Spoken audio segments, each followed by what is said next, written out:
Alright, so we're back on with some more Advent of Ascension.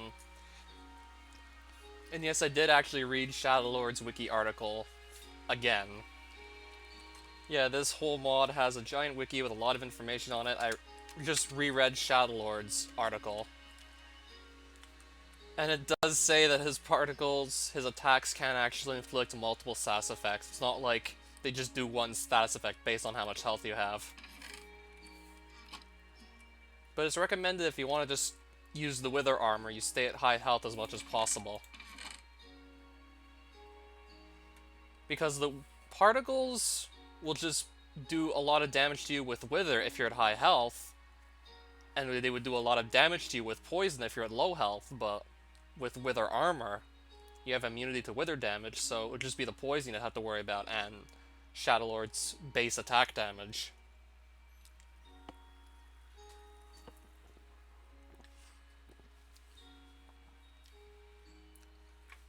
Yeah, KYS, I was just considering maybe going for more Shadowlord kills, but I might want to maybe have more life runes on me before going back there, just to be safe.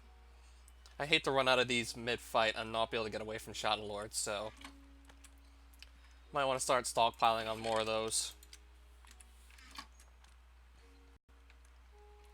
Or alternatively, I could actually start really training Runation.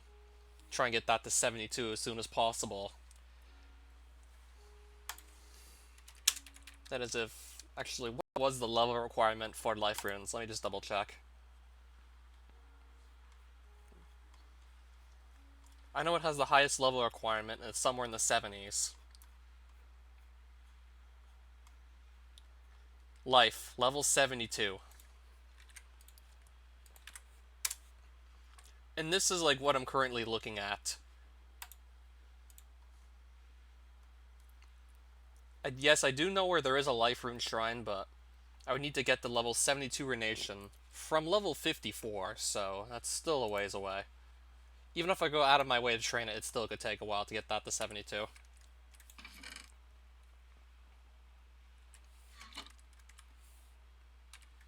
But I'm really considering just trying to get as many kinetic runes as possible, just to see how much experience I end up with from training it.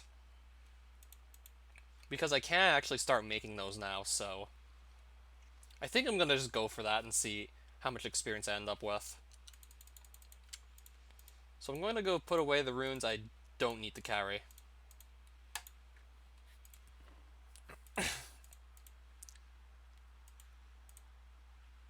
So I'm going to put some stuff away. Okay, yeah, I also got this earlier. Wasn't trying to either. Just so happened to find its way to me. I'll definitely take it, though.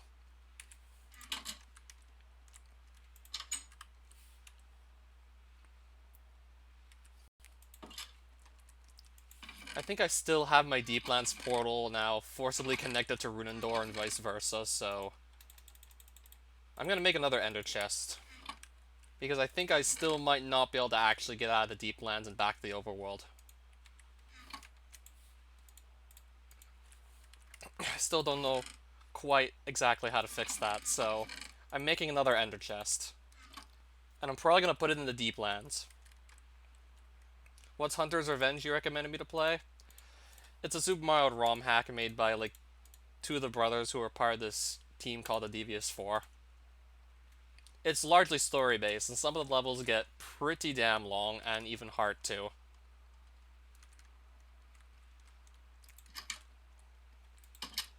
I didn't like the first Hunter's Revenge Recharged all that much. I like the second one much better. That being Devious 4 Chronicles episode number 5. The first Hunter's Revenge Recharged is still pretty old and not up to their current standards.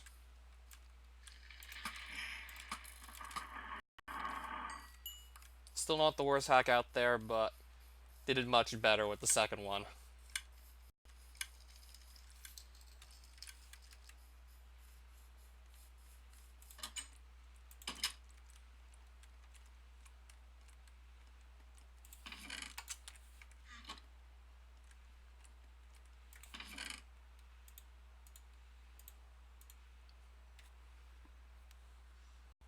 Okay, why am I still carrying this if I'm not even going to be able to really shoot anything? Actually, I would, but what would there really be to shoot anyways?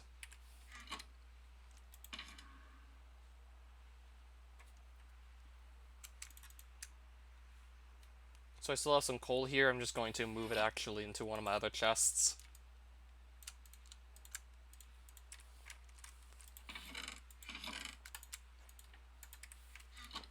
Since I'm going to be using the ender chest most likely, let me just actually make some space in it.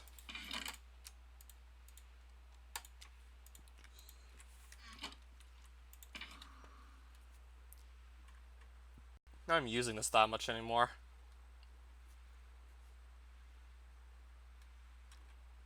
Okay, there's just an enchanted shield.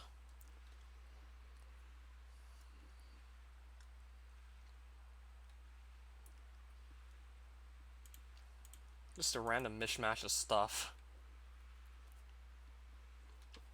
Oh, some sticks. Why do I still have some sticks lying around?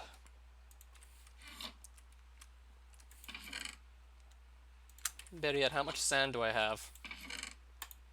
I'm probably gonna do the trick with just pillaring up to whatever runium ore I see again, so I'm gonna gather some sand or gravel or any block affected by gravity, doesn't matter which.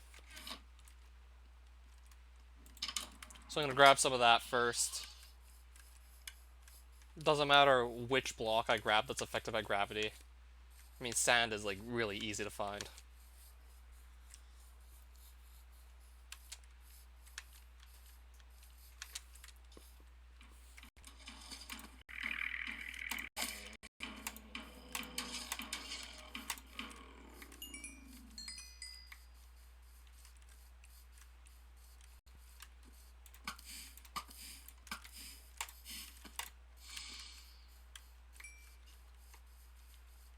Yeah, there's a bunch of it already.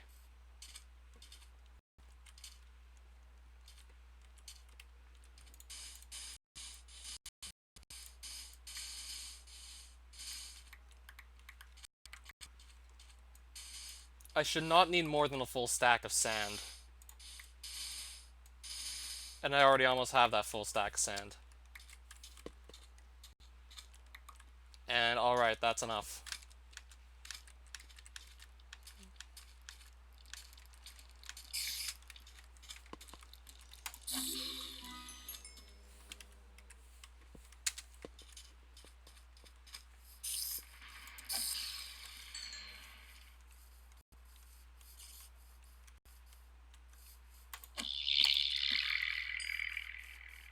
Okay, that looks like a pair of hunter mobs right there.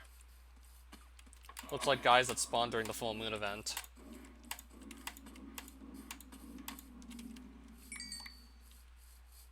Maybe I guess I will just take some extra moonstones, because why not?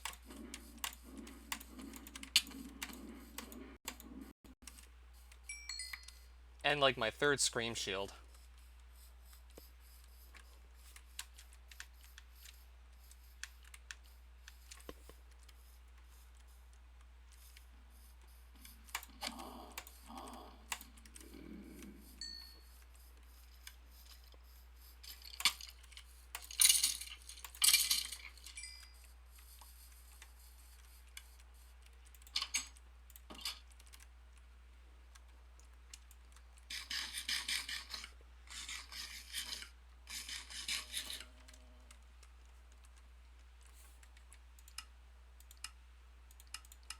I'm gonna leave my render distance as is.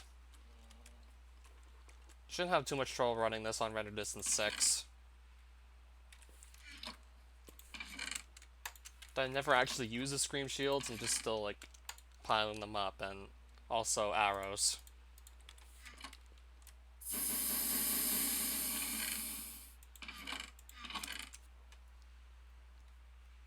Also some more other random crap I just happened upon.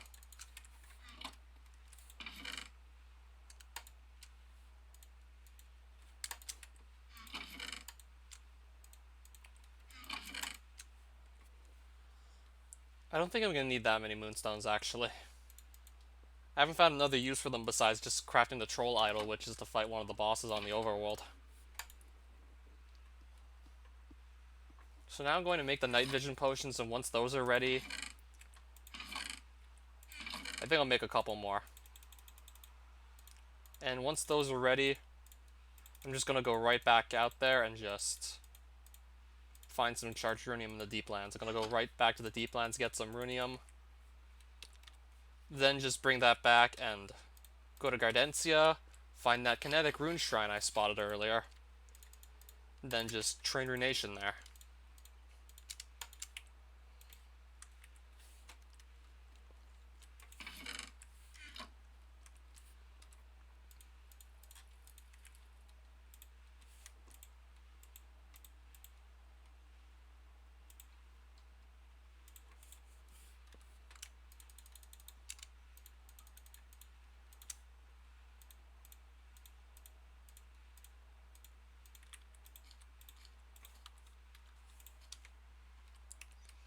Yeah, that's a diving helmet in place of a regular ghastly helmet. Just can't be asked to really go find the one piece of ghastly ore I need to just finish the helmet.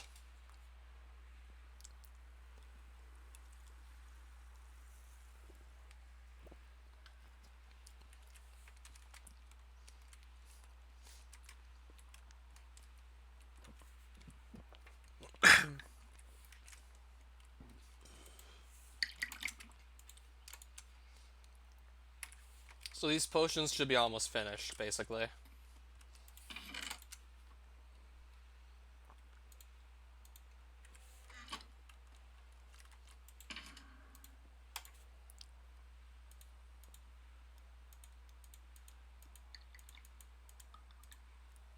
Then I'll basically be ready to just go and gather up as much runium as I can.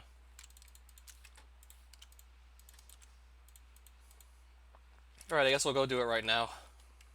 Let's just get back into the deep lands and start gathering all the runium we can.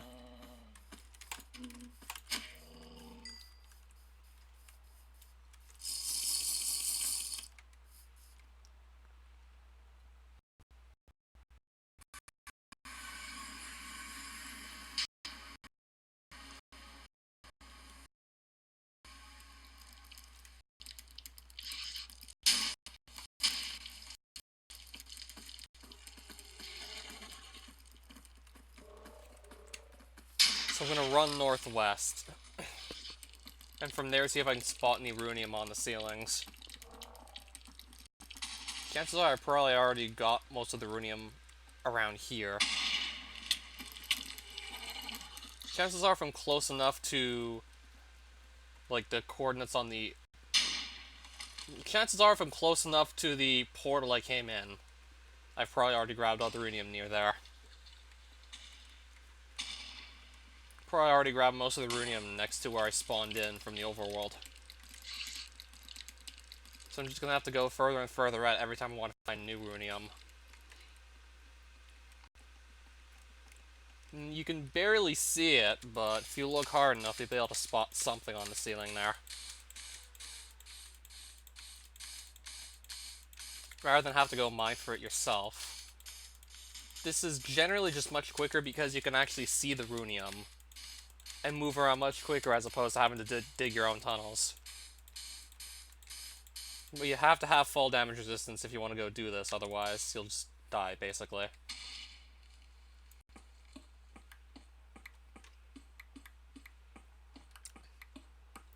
I'm using my gravitator, but you might be better off actually using armor with fall damage resistance.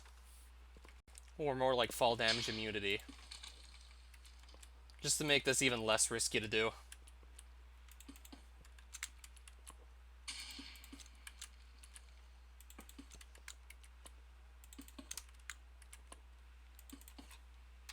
Okay, I'm actually like right underneath some runium now. Now I can start picking some up.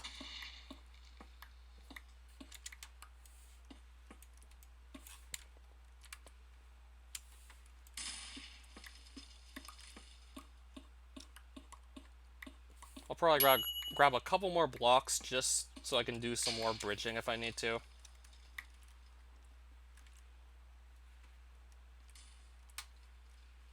I could try and bridge all the way over to there, but that could take a while.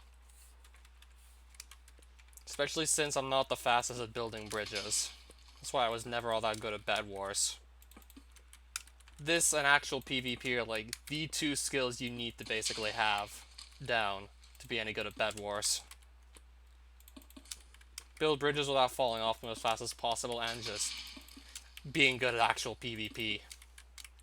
Because it pretty much is like PvP based, the whole thing.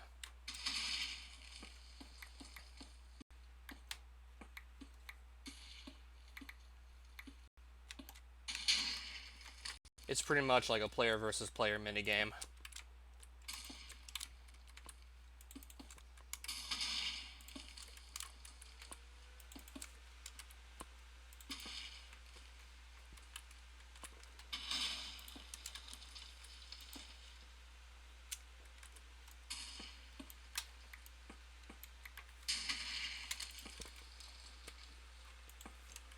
Alright, there we go.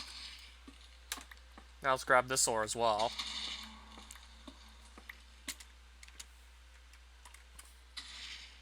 Let's just also jump right back down, I guess.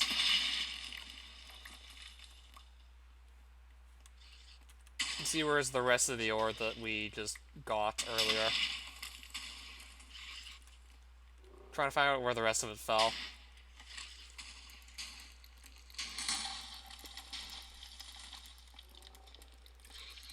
I can't seem to see it. I'm just gonna have to kind of ignore it. Now let me just take all my sand back.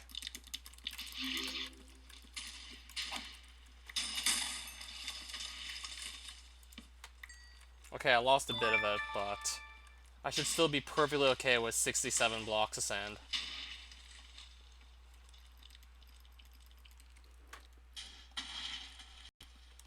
So yeah, I'm definitely seeing... Oh, there's a ton of it here in this corner.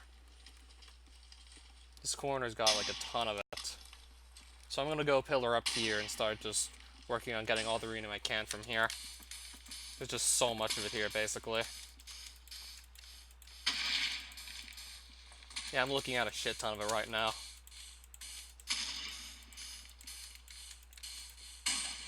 Yep, that's a lot of rhenium, alright. Yeah, it's just that easy to see if you use night vision and just look up at the ceiling. How's the progress so far? I mean, I got 3 Shadowlord kills, and it kind of gets easy once you realize that it's very easy, without even having to try, it's very easy to get Shadowlord stuck on a tree. Like, I don't even have to try, and he just keeps getting stuck on trees, and it's just, like, super easy kills, basically.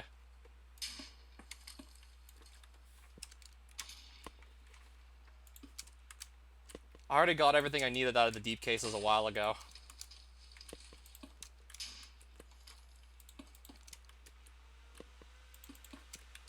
At least if I was not mistaken, I had a full set of subterranean.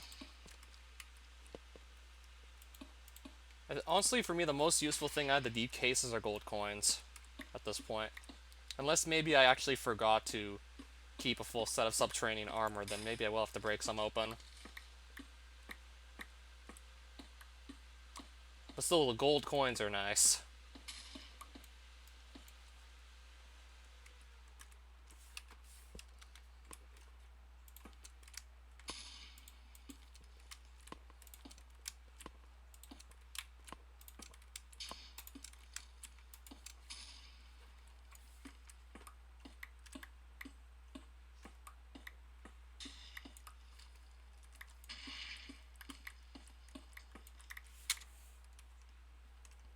Well, that certainly could be doable. Yeah, the deep cases aren't even that far from where I'm standing. I can see, like, 2, actually.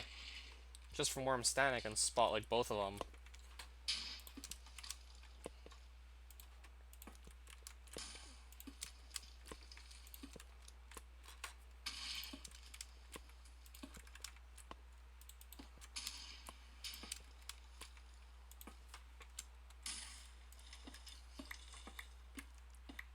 And there's just a bit more runium, and I'm definitely going to take it.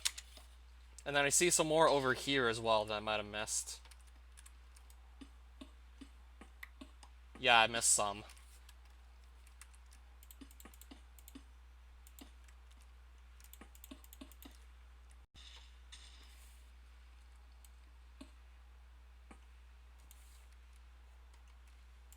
Oh, you're talking about the progress coins? Okay, those count too.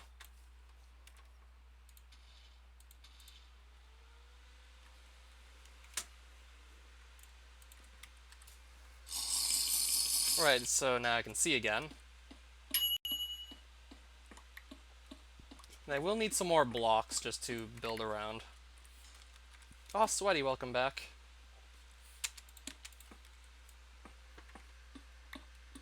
I'm gonna try and train Renation some more.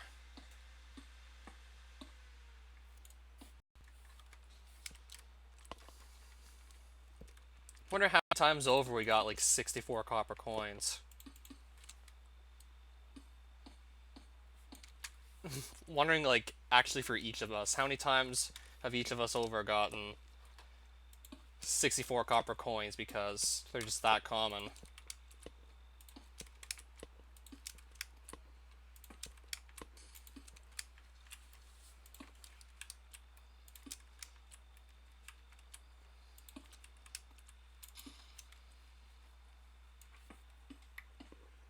Oh, there's some gold coins, speaking of which.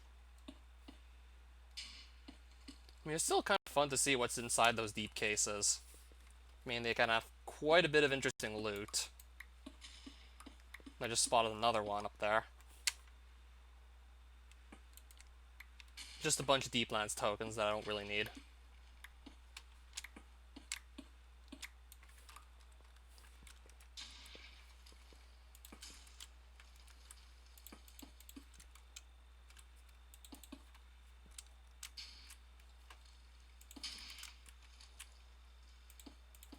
What's more interesting is the loot chests in the haunted castles. Oh, those are loot chests? Okay, so they're going to in a future update, basically. So they didn't have before, but they're going to, like, in the next update. Yeah, I thought I read up something about that being added in.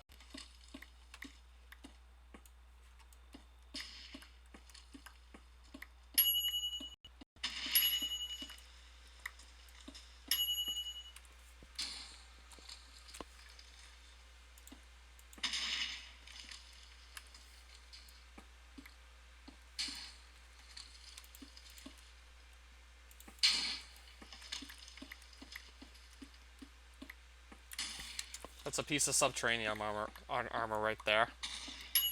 Not a coin.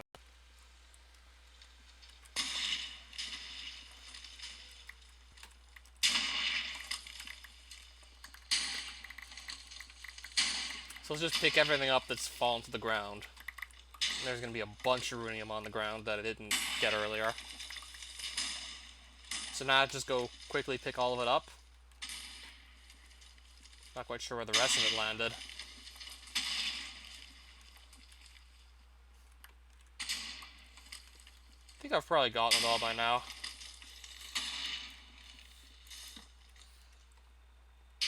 Yeah, that's already quite a bit of runium.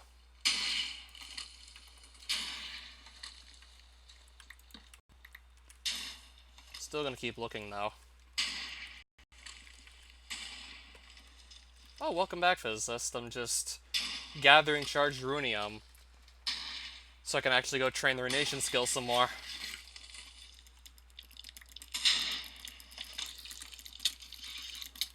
Must have forgot to pick it up. I mean, I'll probably get another sometime soon. I mean, my forging level is high enough that I'm now getting rosite out of stone. Oh, so you're actually almost there. And yes, I did see the first half of his Lovely's building.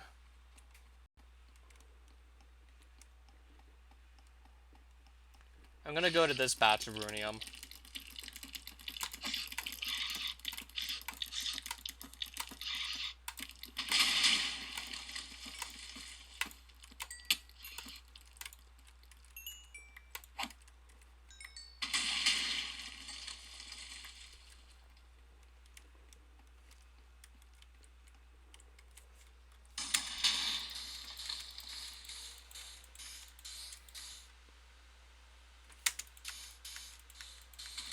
tight swimming section near the end. Do I set my attack button to a keyboard key? No, that's actually just my left click on my mouse.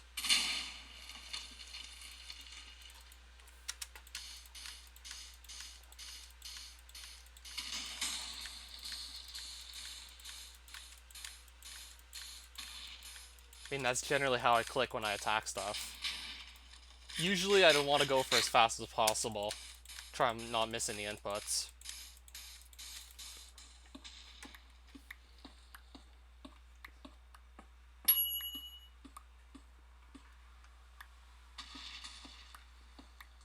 Because of the physics are different for water levels. I mean, I figured out one of your crazy water levels earlier.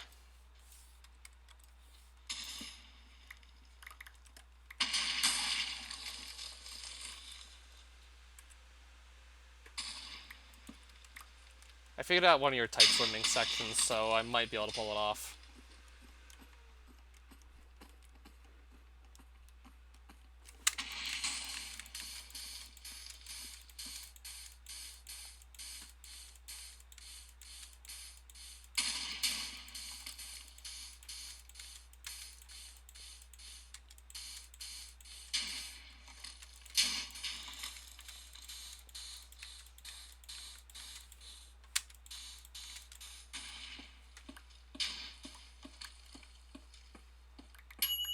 That was it.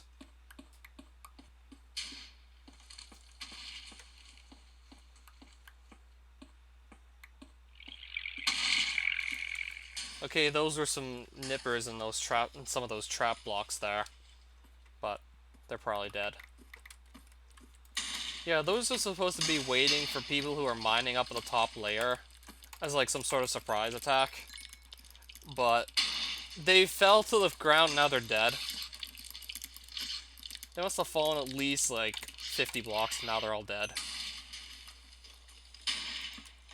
Not exactly how those guys are meant to be spawned in. Like, they're not intended to just fall 50 blocks to their death, but...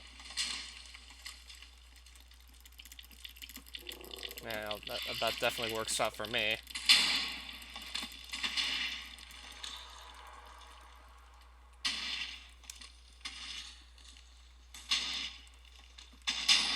They're pretty much meant to attack you while you're just digging up tunnels in the top layer of the deep lands. But since I'm not doing that, since I'm just digging at the ceiling, they just fall from the ceiling and die.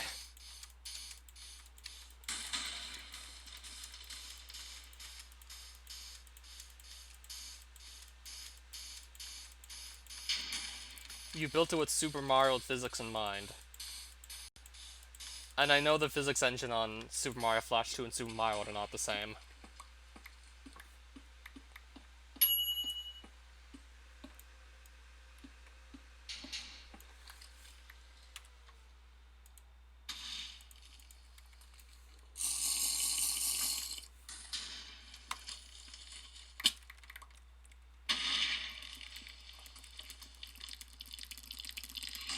Still just gonna keep on grabbing as much runium as I possibly can. Have I ever heard of try-hard fighting? No, I don't think I have. Okay, I forgot my sand. Forgot my sand pillar. I'm definitely gonna want to have this back.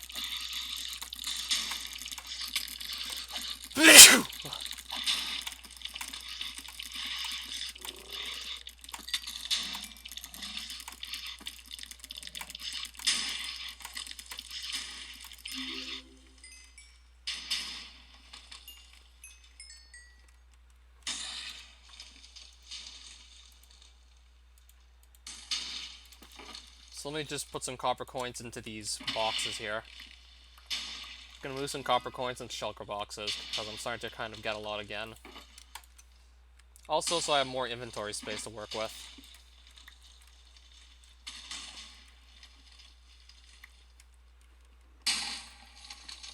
So I still need to get to, like, the next bunch of runium. I see some all the way up there, so I'm gonna go here.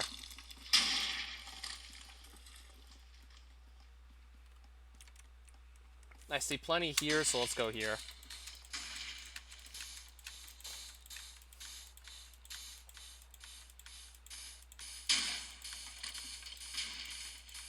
Looks like that thing is gonna start climbing the pillar up with me. Or maybe not. Is it trying to climb up or not? Okay, it's dead now. Alright then.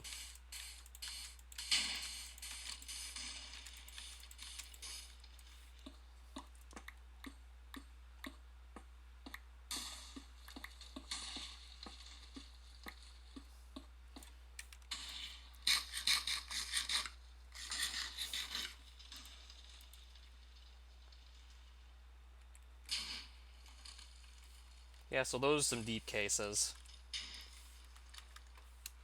I'm tempted to try and just bridge over to them anyways.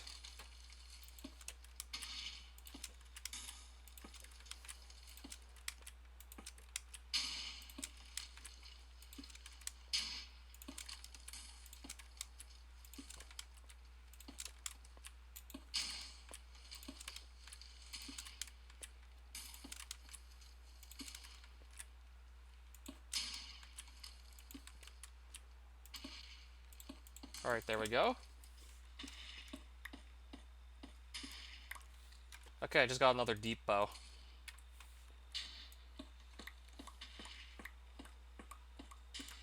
I'm not really using those anymore right now. I'm not really using deep bows, though.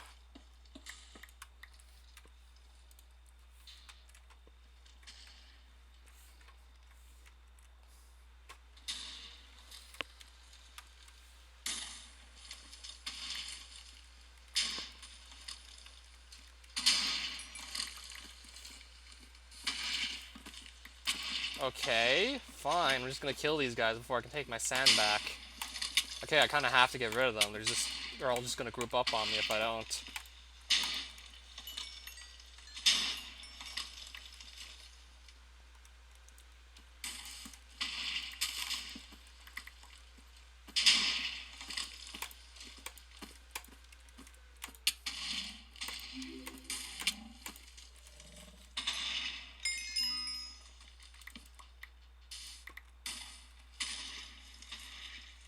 Still trying to go northwest.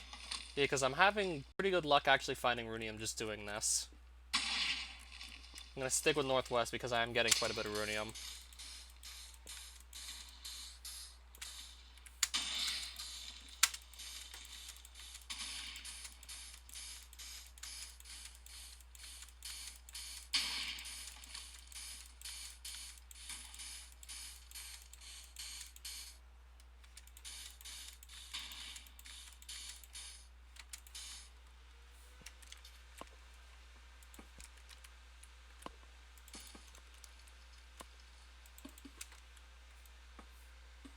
Oh, some more copper coins.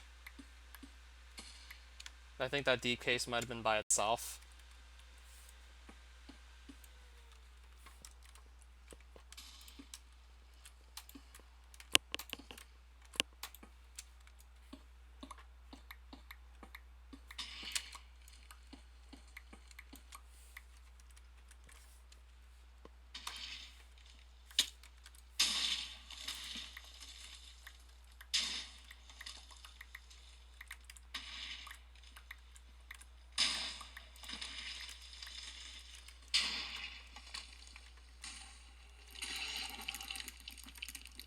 See a bit more runium up there.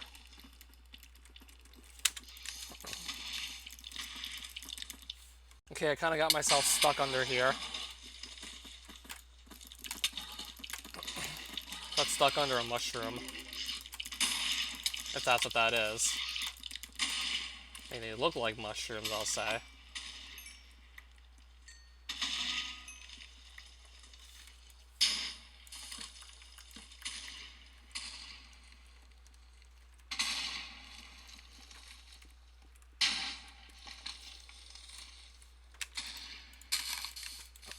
I could just go up here. Okay, I still have like 3 night vision potions left. I still have like plenty.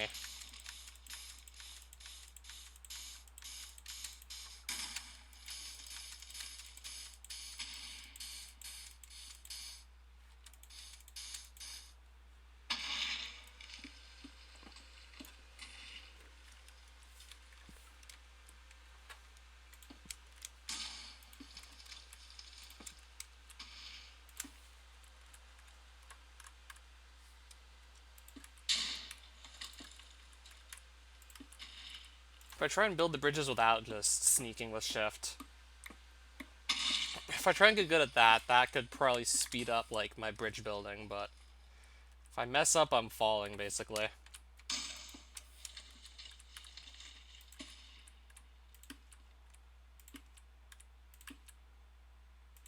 Might actually be able to do this. Or maybe not. I was thinking maybe for a second I'd be able to actually feasibly do that.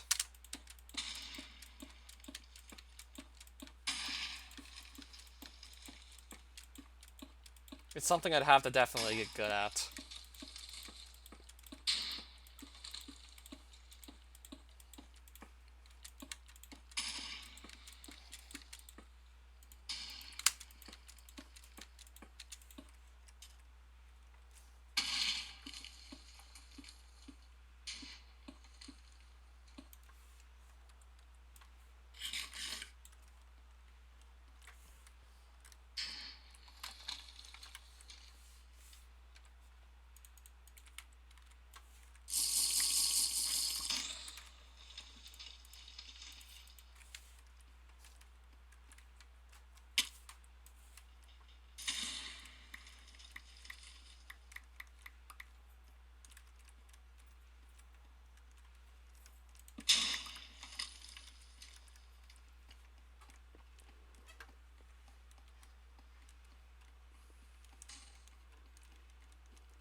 Something's behind me.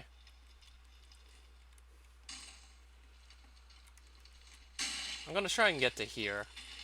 I'm gonna grab this runium. It looks like there's quite a bit. Okay, there's like 4 guys attacking me.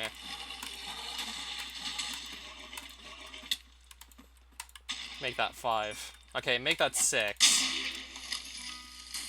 More like make that 6. 7. 8. Just gonna make sure I've cleared all these guys out before just going for that. Just make sure there's no interference.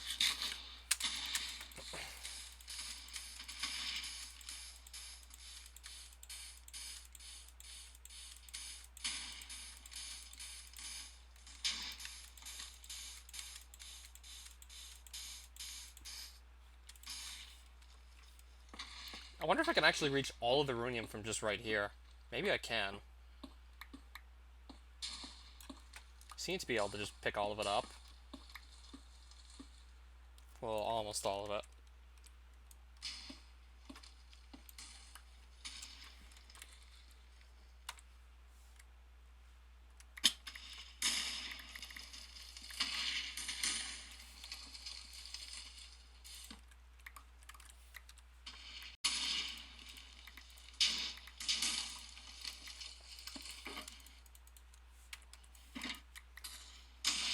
So I'm definitely ending up with a lot of runium at this point.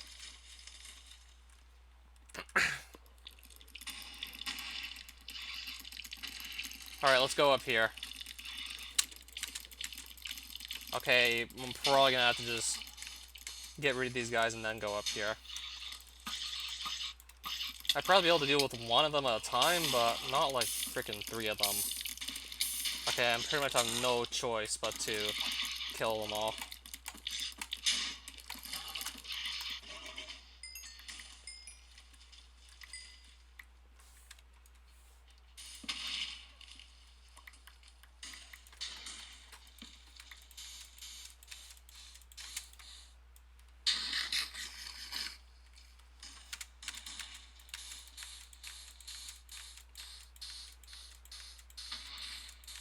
When you say 3-piece trick shot, what do you mean?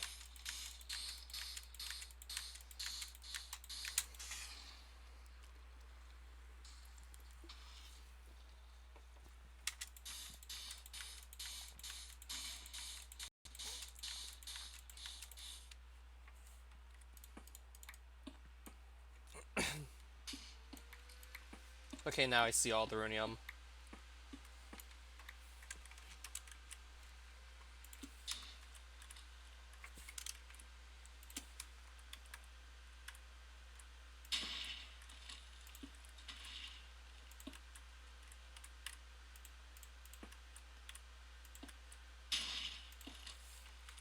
There we go.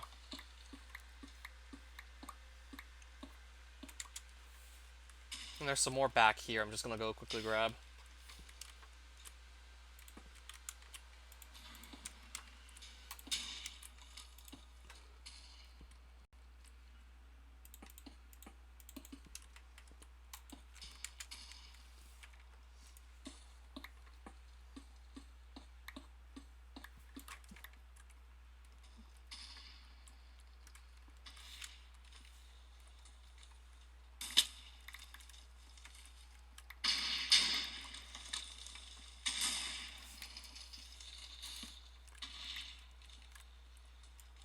Okay, I just spotted the case construct. That's interesting.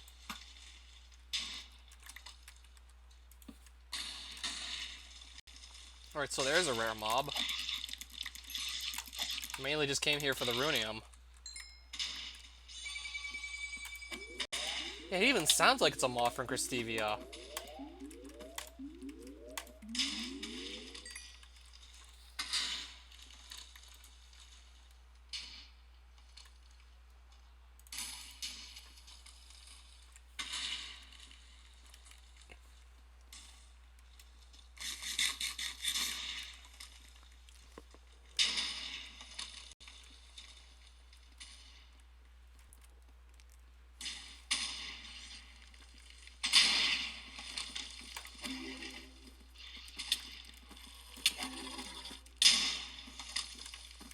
Okay, I know I can't kill those mobs just yet. They're hunter mobs and I can't harm them.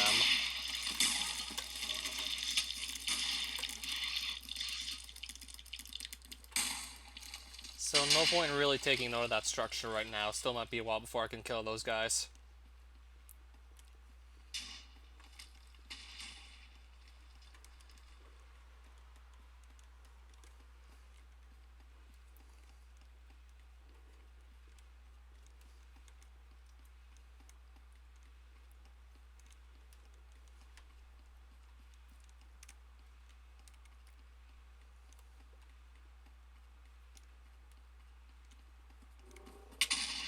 Right, so now I finally see some runium.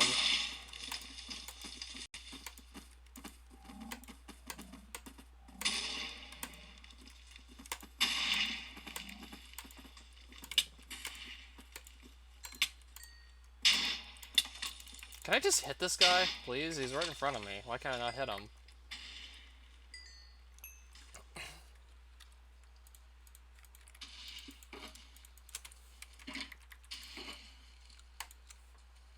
I'm absolutely sure I don't need these tokens, but they're just coming to me anyways, basically.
Okay, I've already gone out like over 1,000 blocks just looking for runium. I mean, I can definitely say it was worth it because I do have a lot of runium right now.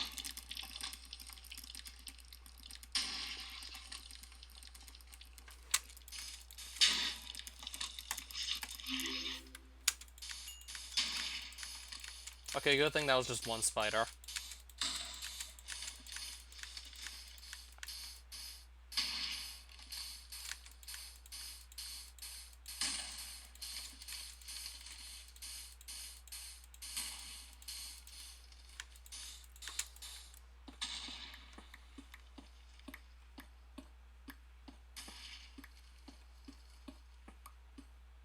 Okay, I think that's all the runium there is.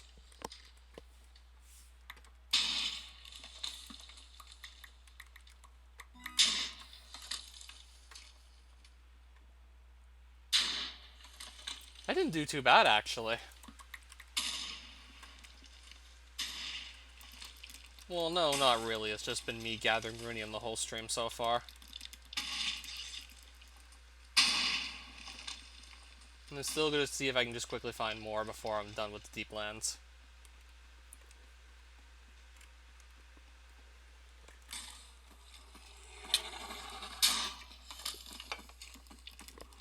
Currently not really seeing... Okay, I see like one piece of runium ore up there. I think I'd rather go somewhere where I know there's gonna be at least like more than just one. Trying to just pillar up all the way for a single piece of runium ore does not sound like it's worth it.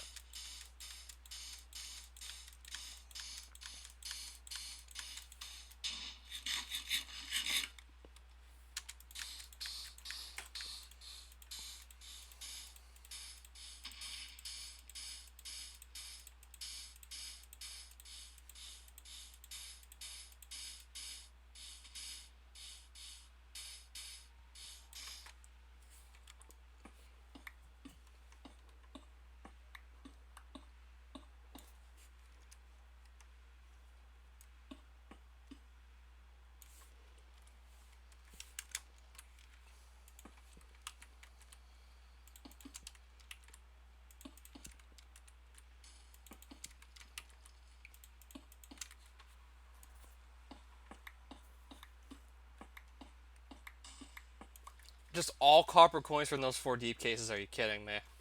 Those are all copper coins.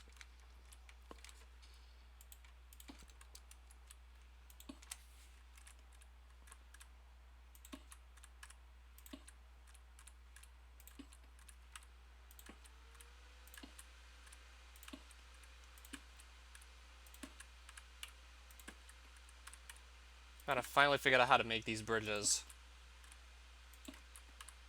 without having to just sneak click. I mean, like, without having to sneak, that is, but... I'm also able to do this, and it doesn't take too long.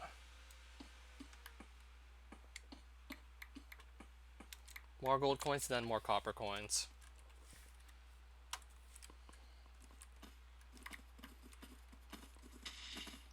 Right, huge group of dwellers, absolutely massive group of them.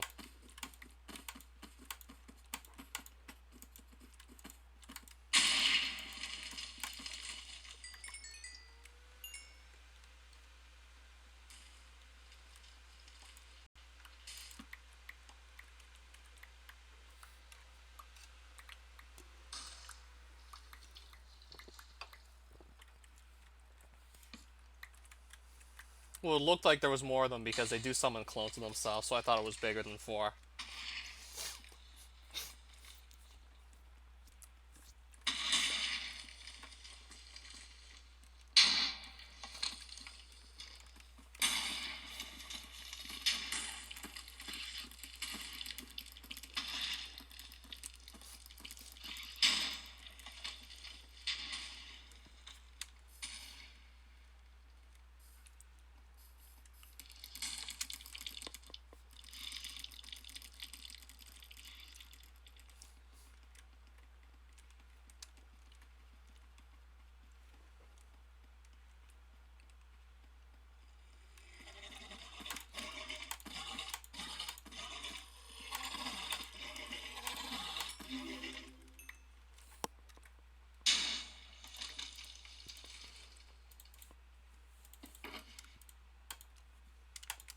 Just getting more and more copper coins, I see.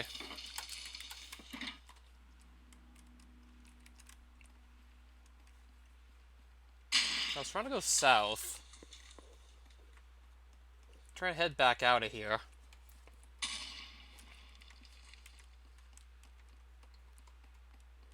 Trying to start working my way backwards. So I can just leave the deep lands.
Oh, these are just blocked with traps on them. I was wondering what that was.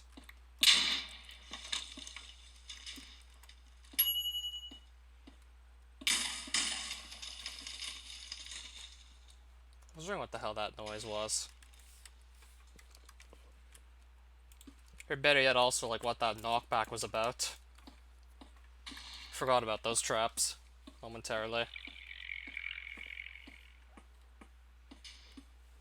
Okay, more traps with nippers on them, but they're just gonna fall to their deaths. Because they're literally just falling out of the ceiling.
Another subterranean helmet.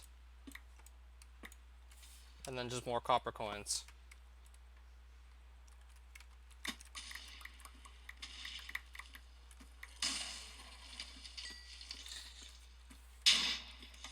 Now I need to make more room in my inventory for more stuff.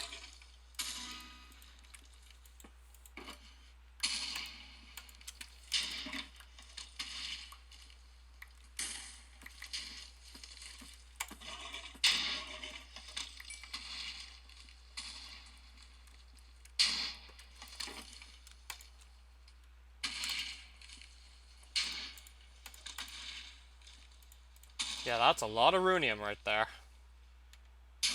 A lot of it indeed. Now it's gonna be time to start heading back soon.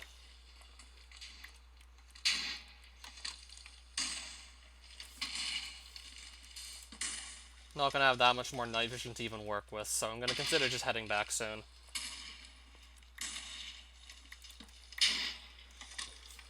Let's just start running now. There's still gonna be plenty of runium next time I come back here for more of it, but I already have a good supply that should last me for a while. That should be good for runation training for sure. 3 stacks of charged runium ores. Each one is like 12 charged runes. Each one is like 12 blank charged runes, so that should be like a lot of runation experience if I just burn all of them on kinetic runes. Not to mention it should be a lot of runes as well.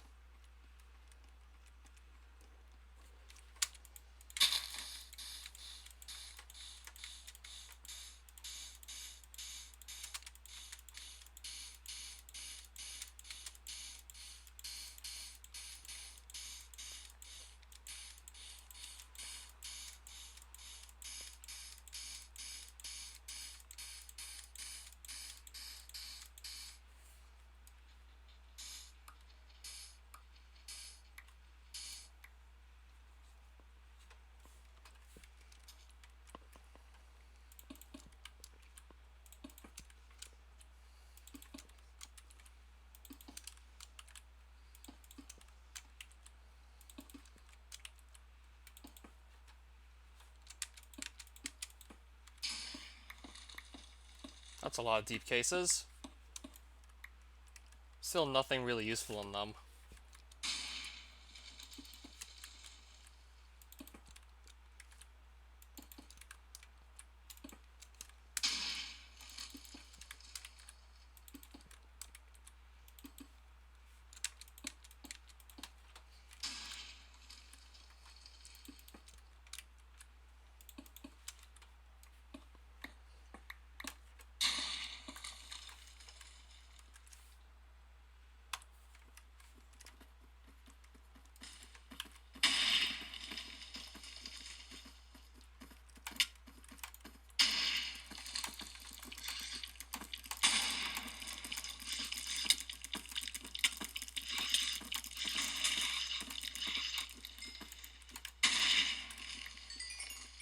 That's the uncharged stone, isn't it?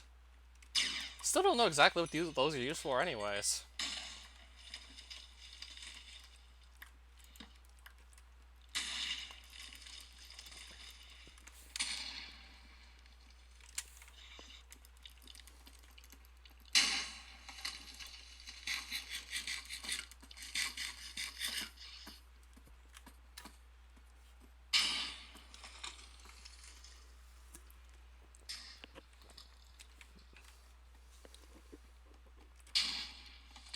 Okay, so I only have 33 blocks of sand. Maybe some of the other ones got blown up, possibly?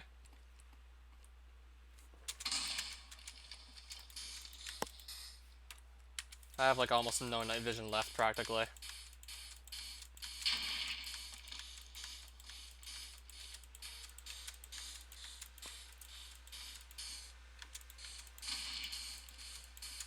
So now it's dark again. Still might be able... Okay, I can barely see them, but I can see them still. I can see what I'm trying to mine, but barely so.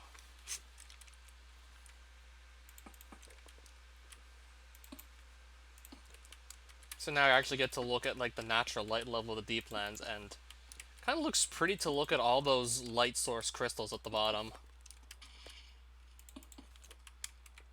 Yeah, I actually get to see all these crystals lighting up the bottom.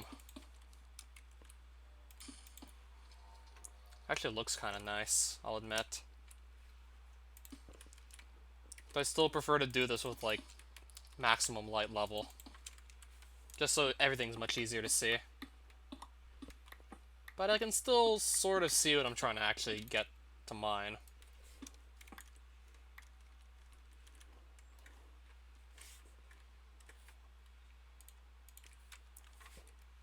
Running short on blocks to build with again, it looks like.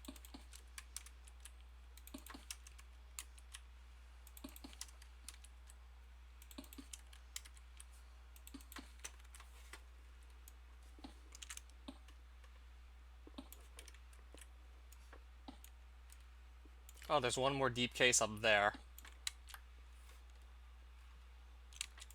I need just one more block. Then I can reach it.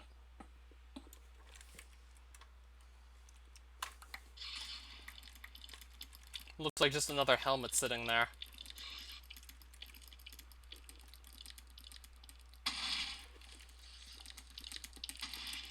Right, now can I find my runium?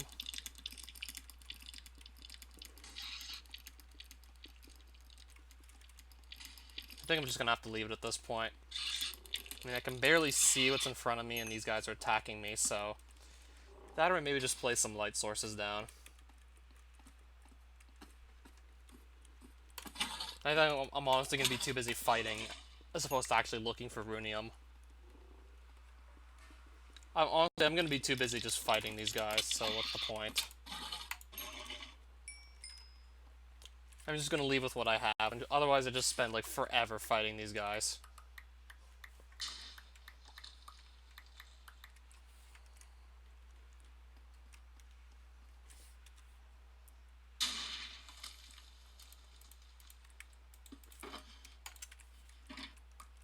Really didn't need like 4 subterranean helmets, but I got 4 of these somehow. Didn't see any other armor pieces, so I really don't know what to say.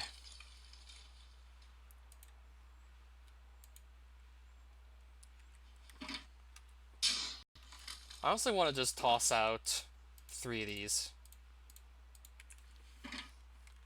Because what would I do with that many subterranean helmets anyways? I mean, I already have like even better armor.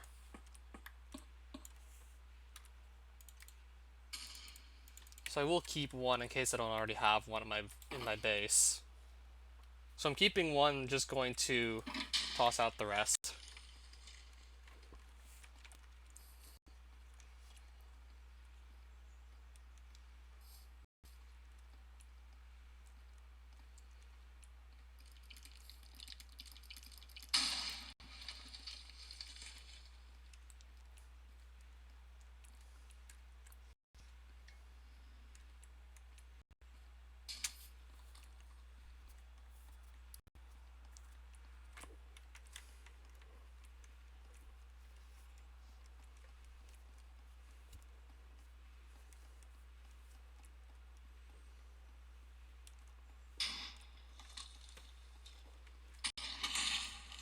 Then there's just going to be the whole procedure of just getting out of here, basically. And seeing if I can actually save my stuff without having to die. Because I think my portals still might be messed up. Yeah, I think it was like last stream or the stream before, I ended up connecting the deep lands to Runendor, and I don't know how to undo that.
Shouldn't be long before we're just out of the deep lands at least.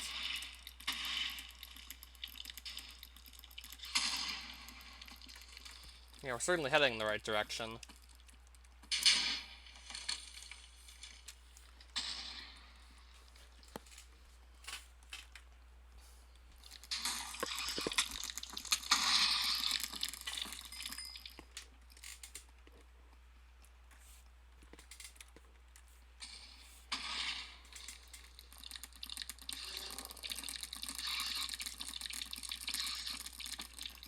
So let's see if this portal is still malfunctioning and just taking me to Runendor instead of the overworld.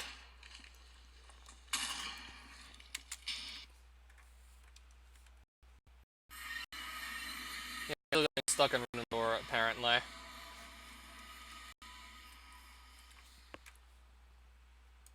So I brought myself an ender chest for this very reason.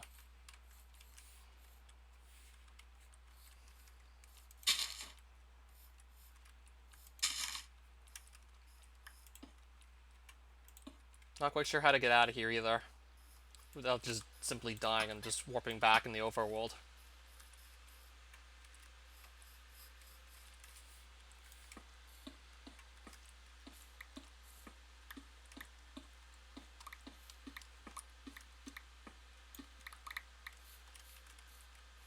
So I guess we'll just put all our stuff away and then just take an intentional death just to warp back to the overworld.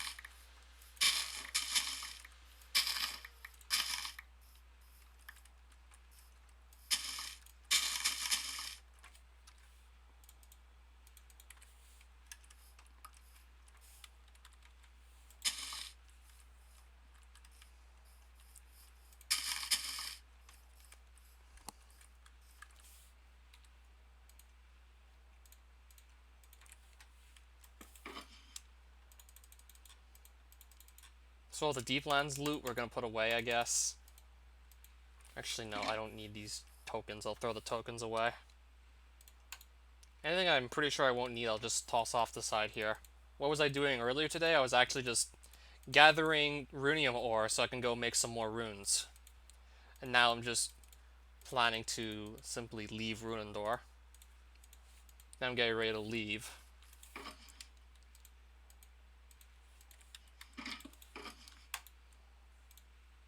Again, like, don't really need these tokens that badly, so I'll just throw them away.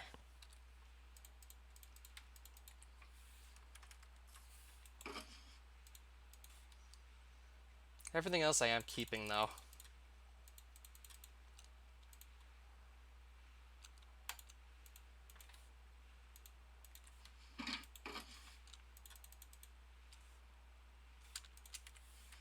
In the ender chest, I'm going to put this in it. I'll unequip myself. Put my armor in the chest.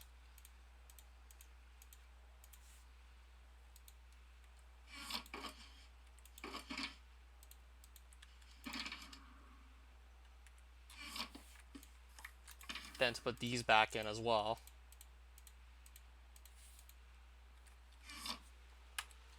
We didn't really do that much, in all honesty. So far, this stream has just been gathering a ton of runium ore. I got like about 3.5 stacks worth of charged runium ore, so that's pretty good. And yes, I'm absolutely sure I've saved everything. So let's just die wherever.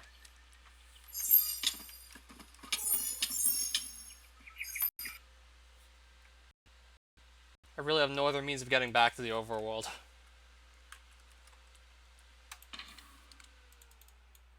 Because if I go back into that portal I came from, I'll just end up in the Deeplands. And if I try and go from like the Deeplands portal, before it led to the overworld, but now it just puts me in Runendor. So essentially I can't figure out how to get back from the Deeplands to the overworld because I chained those two dimensions together by accident and I don't know how to undo it. So every time I go to the Deeplands, I have to just take an intentional death just to get back to the overworld, pretty much.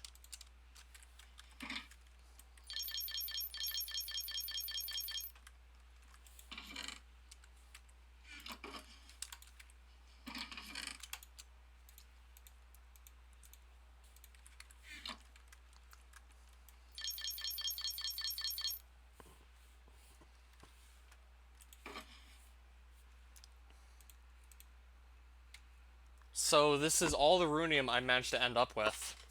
Kind of a lot of it, too, which is nice.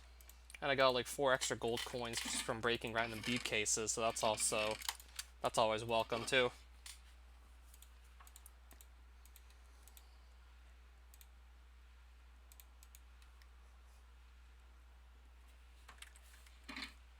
There's something else I really wanted to try, by the way.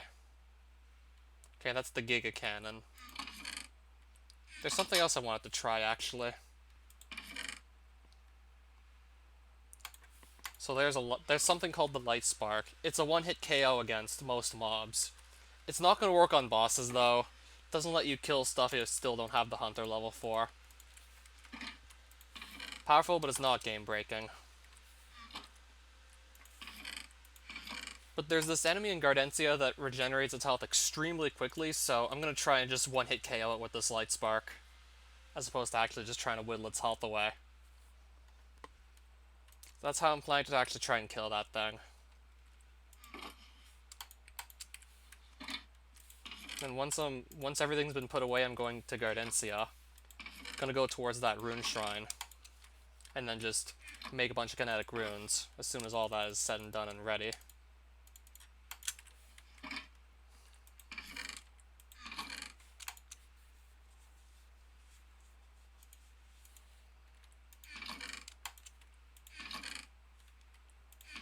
Random block of dirt, sure.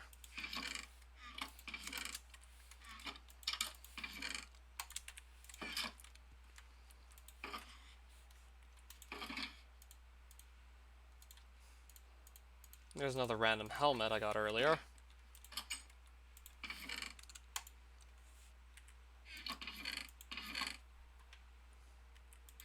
And yes, I'm really gonna have to just organize all my loot. I've still yet to go and do this because there really is that much for me to go do. I mean, the whole exploring thing is just so much more fun anyways. Another uncharged stone, whatever that's for.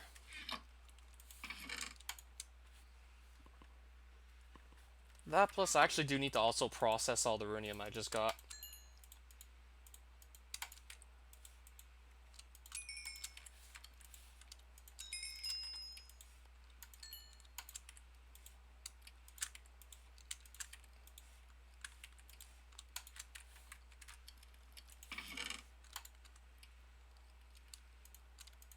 Alright, and there's just more food.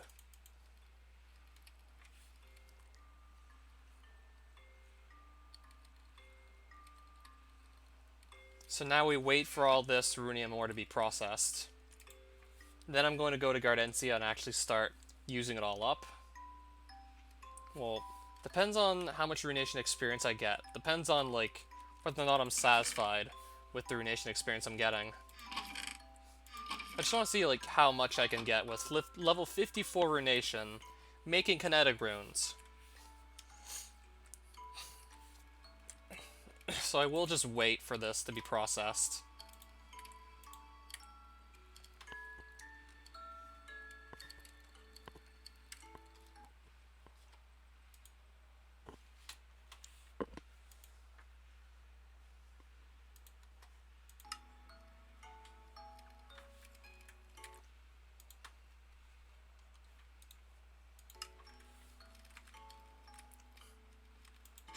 So maybe I could actually just move some of this crap down to my vault. Just to get it organized better.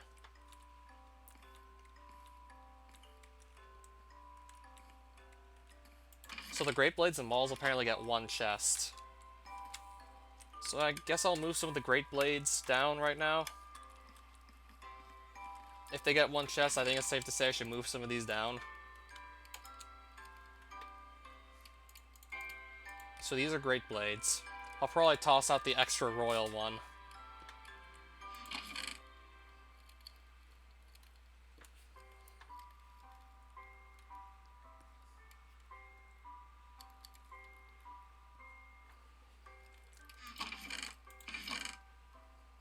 This one is about to break apart.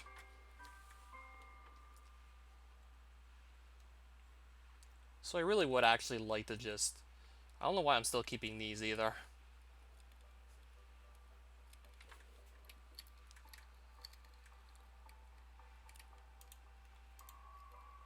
Knocks targets back 11.2 blocks. That actually sounds really useful. Maybe I'll actually keep that with, like, my main weapons. That sounds pretty useful.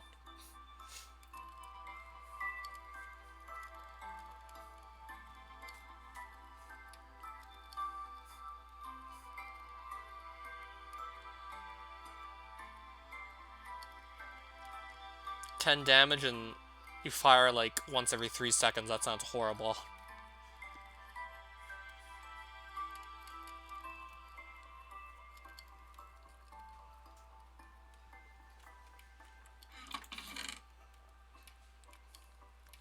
I think I'm also going to toss out an extra chili chugger.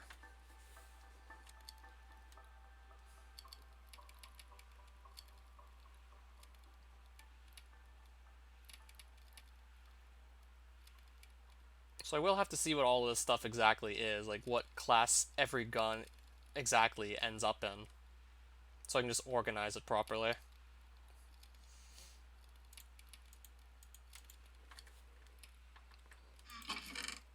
I think I'll put some of the swords together at least. I mean, I can pretty easily tell what's like a regular sword.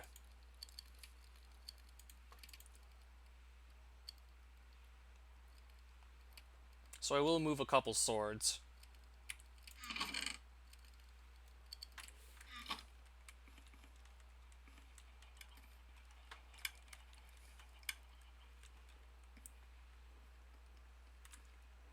Okay, so that one chest is for swords, apparently.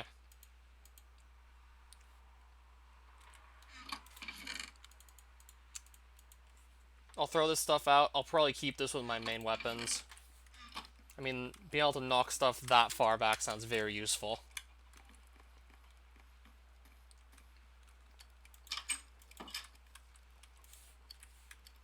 Sounds useful already.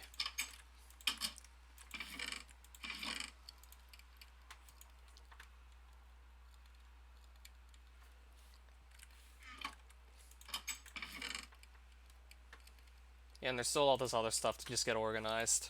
And I will toss out, like, the extra leg bone sword. I mean, I already have one, and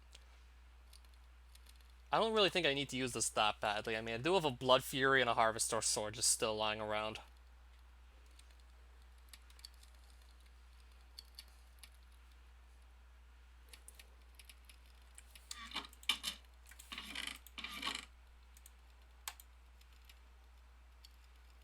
So I'm gonna keep them all somewhere around here, I guess. And I'll toss out these other items. Then I'm still gonna have to get the guns organized, because there are, like, a shit ton of them. There's just guns everywhere, so I need to get those organized.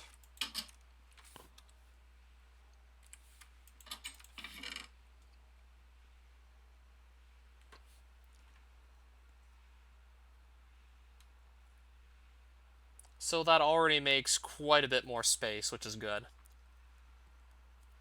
This also looks like it's a really weak gun.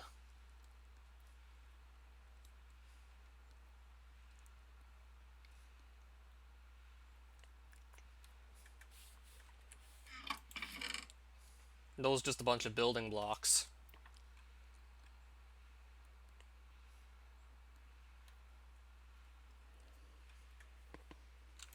I mean, I do have a chest for armor. Maybe I can move that armor set down there quickly. I think the diving helmets also classify as armor, too.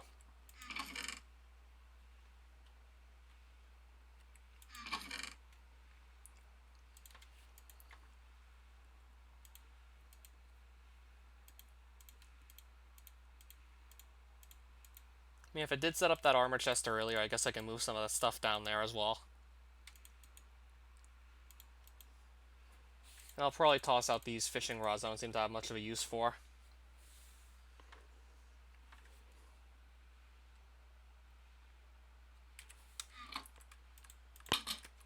I mean, this is going to give me a bit more space to just put stuff as I come across it.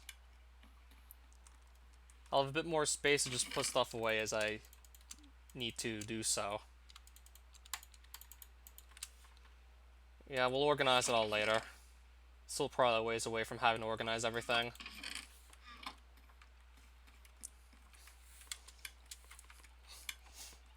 Of course, I'm not going to put, like, the stuff I actually use down there. So that's just going to be extra stuff that's going into the vault for now anyways. I do not need to keep those fishing rods. I mean, I still have one that's even better that I just use instead.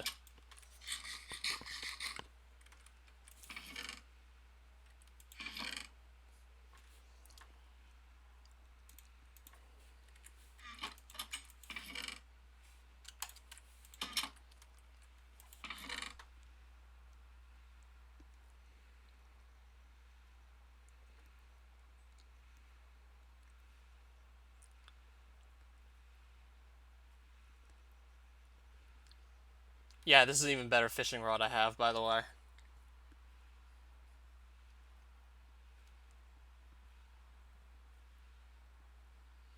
So I think I'll just leave my stuff like this for now. I mean, I want to just give myself something to do while all this runium processed, and... well, there it is. It's ready. So let's just take all this runium with us to Gardencia. Then find that kinetic rune shrine. And then just start making a bunch of runes and see how much experience we get. Oh, looks like all this is done growing, and... okay, that's pretty creepy looking. Have these finished growing? Oh, as a matter of fact, they have.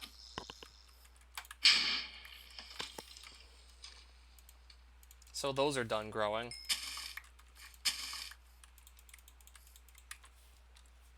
Eye bulbs. You have to combine them with sugar to make them edible.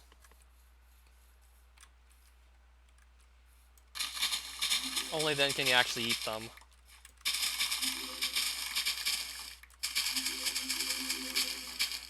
It looks like the chili farm's also done growing as well.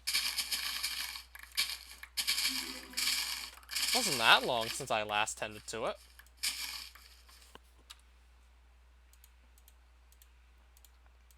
Well, let's definitely just plant some more Rosedon seeds. I'll probably tend to the chili farm some other time. Definitely want to tend to the Rosedons though, since I really didn't have that many left.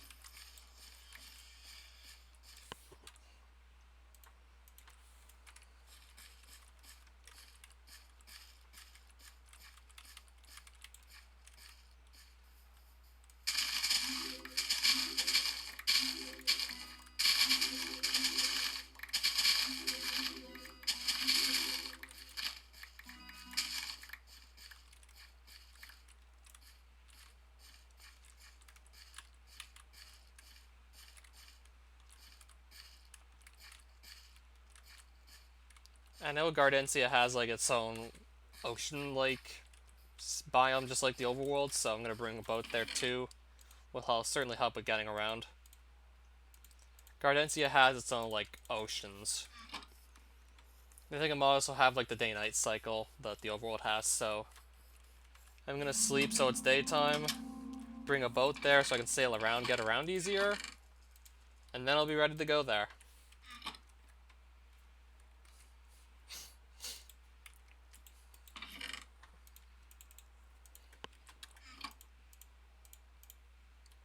Eye candy. A delicious eyeball coated in sugar. There we go, now they're edible. But they sound like you're drinking something instead of eating something.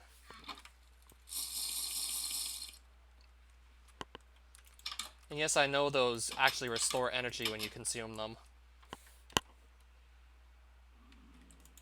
So once I just go to sleep and wake up, I'll be ready to go to Gardencia. It's just, where was that kinetic rune shrine? I need to just quickly get that piece of paper out where I took note of that earlier. Okay, so it's northeast from where I'm going to spawn in, apparently.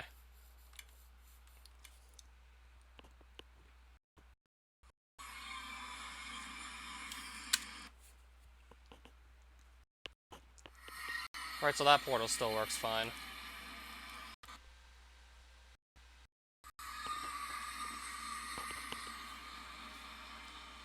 Let's start going north a bit.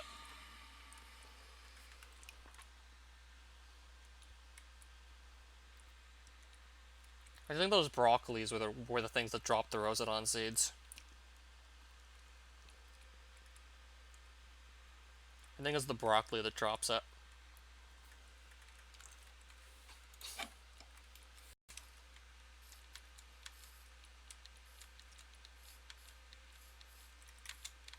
If I do see one of those... I was talking about this that has like the extremely fast health regeneration.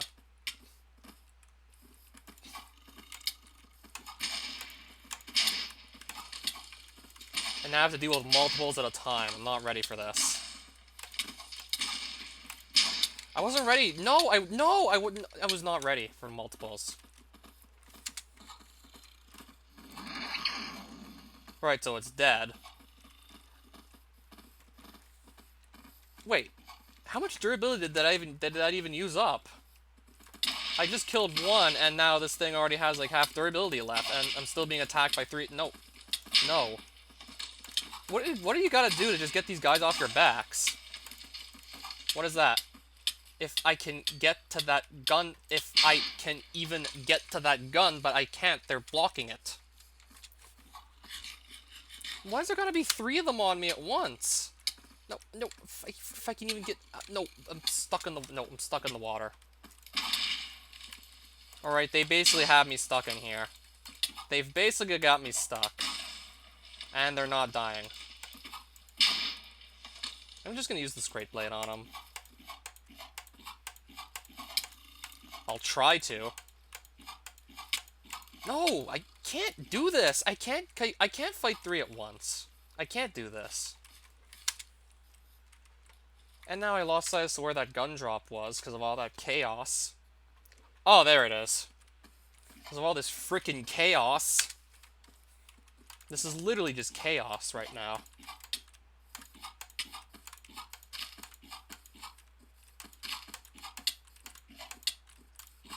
It has, like, insane reach. And it just regenerates so fast, not even my Great Blade can deal with it. Oh, look, there's another one. Yeah, by the time the other one starts attacking me, like the first one I was trying to hit just gains all its health back, and I'm basically just starting... oh, fucking A. I'm basically just starting all over at this point. Not just this, I can't even get out of here. I can't get out. I literally can't get out. Like, they just keep getting me trapped in these water pools. Because of the freaking knockback, they just keep getting me trapped.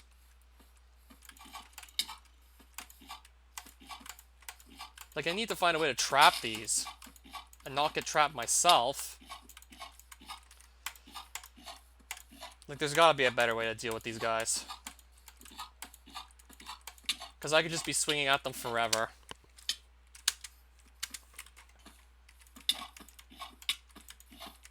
Yeah, not even my Great Blade can deal with them. Like, there has to be a better way to kill these guys. Just, there has to be a way to fight them. And this is kind of impractical because... and the light spark's gone already. Couldn't even kill 2 of these plants without just losing my light spark. Are you kidding? Like, what's the point of even having that in the first place if... what's the point of even having that? Like, it doesn't make any sense. Like, if you're literally just gonna lose it after, like, 2 kills, not even. Oh, finally!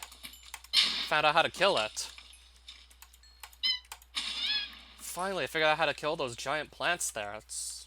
finally. I guess lure it in water, then just start beating the hell out of it with this Explocron sword. Okay, so I have a way to kill those archvines. Because their movement speed is slowed in water, so you can take advantage of that fact. But why should those mobs be so hard to kill? And yes, you do need to kill enough of those to actually have, like, an attempt at this dimension's boss. Well, it actually depends on your luck because, like, its petal drop is random. And that is required to go and fight this dimension's boss, so you'll need to go through enough of those before I can start fighting the boss in this dimension. So I was just really worried I was never going to find a way to actually do it, but I have a method to kill those now. Just kind of lure them into the water where it won't move very fast, then just start going to town on him with my Explocron sword. I really can't think of any other way to kill him, because otherwise he's just going to regenerate his health way too fast. So I have to lure him over to some water, and then just kill him from in there.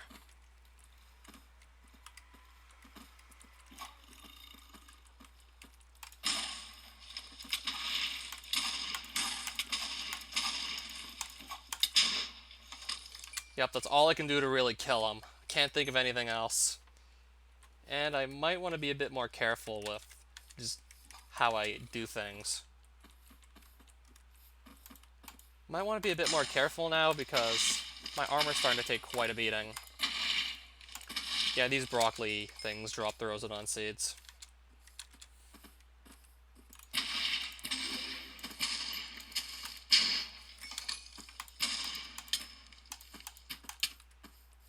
So at least now I know how to kill the Archvines. At least now I have a method to kill them. Provided I can get unstuck from here.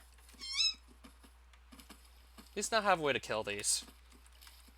I know it's pretty stupid that it requires a very specific setup to take them out, but at least I have a setup that lets me kill them.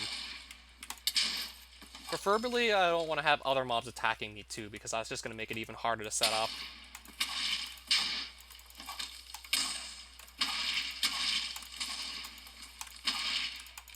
Maybe I'll only want to consider doing this if my armor's in better shape.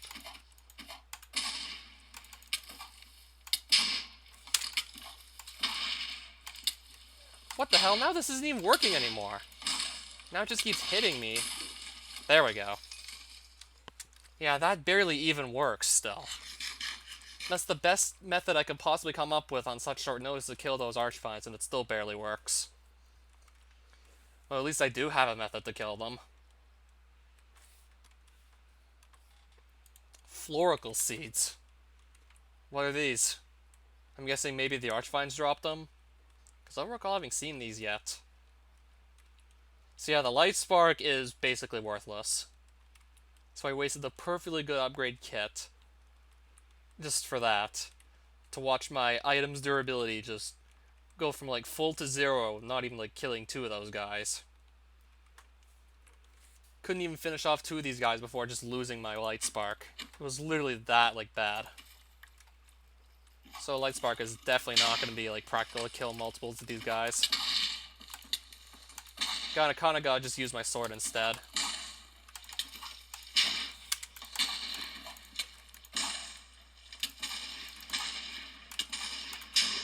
So I have to get good at just chaining hits on them.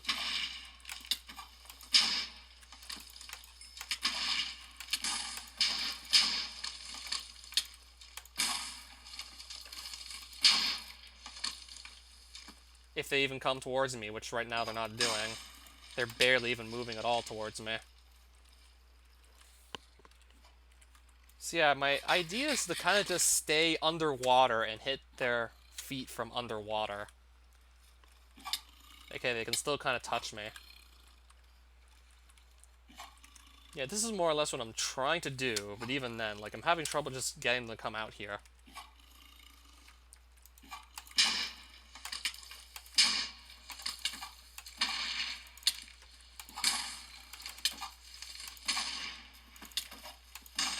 At least the Archvines don't hit that hard, but still, they're just so annoying to actually take out. Hopefully they get nerfed, but I highly doubt it. I mean, this mod is supposed to be challenging, I take it. Finally got him. Probably gonna stop killing these guys, because my armor can't really take that much more damage. Or I could just remove the armor and then keep trying to fight them, but that could possibly just not work at all. Yeah, these guys just regenerate health so fast. It really limits what you can do to actually kill them.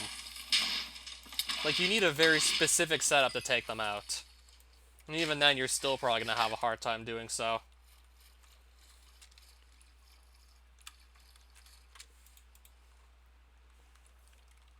Oh, cool. I see that didn't take too long.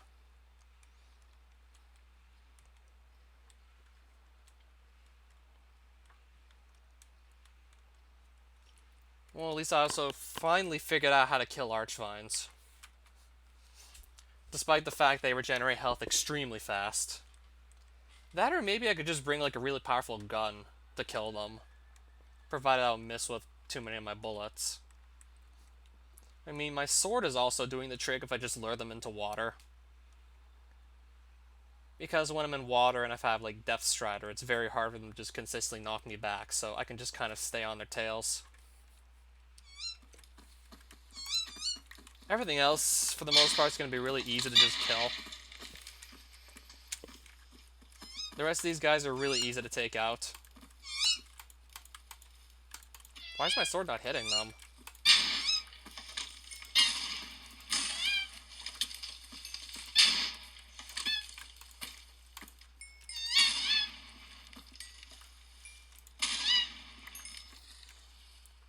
Orange petal. That's one of the 5 petals you actually need to be able to fight this dimension's boss. And some of them are actually dropped by those archvines that regenerate health extremely fast. This is a garden-themed dimension. Goldie cap seeds. Yeah, this basically is like garden, plant, vegetable-themed dimension right here. Rip. Look at how much easier all the other enemies go down. It's just that this thing is a real pain in the ass because of how fast it just regains health. Makes it nearly impossible to take him down without a very specific setup to just get as much damage in as fast as possible. So you guys are really that difficult to take out for the most part. Unless you can just consistently get hits in on them, they're going to be really frustrating to try and actually take out. Because he could just be gaining all his health back for all we know.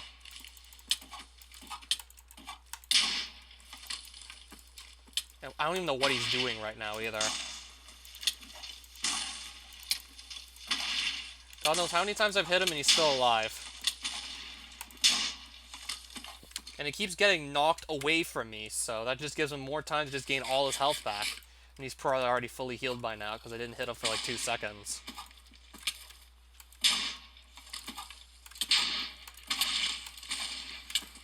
Like, you have to get like a really good setup in to be able to even possibly kill him.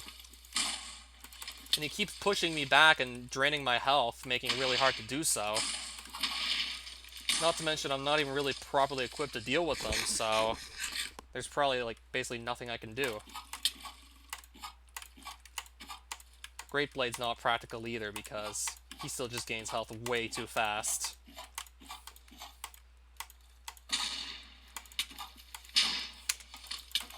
Doesn't help, like, my sword keeps on missing the guy.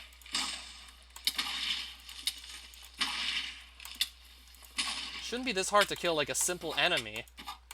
Especially if he's, like, one of the gatekeepers for the boss fight in this dimension. Especially since he's gatekeeping a boss.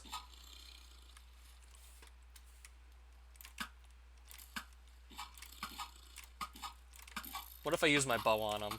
Will that work or not? This might not even work.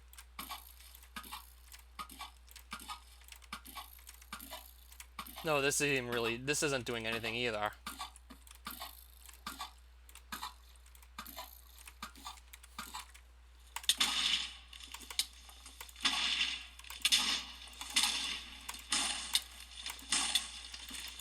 I can't even aim properly. Also doesn't help, he just keeps getting pushed away. I literally can't do shit about that guy. Like, he just gains his health back way too fast. So I'm probably gonna have to bring in, like, a super powerful gun to take him on. And just not miss with too many of the bullets. Probably gonna have to bring my best gun to kill those.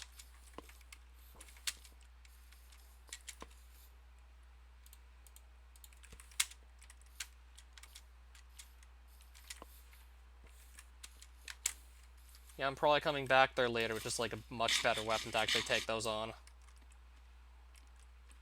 Like, what I have just doesn't seem to be enough, and I forgot my rune shrine again. I keep forgetting you need to bring a rune shrine to these.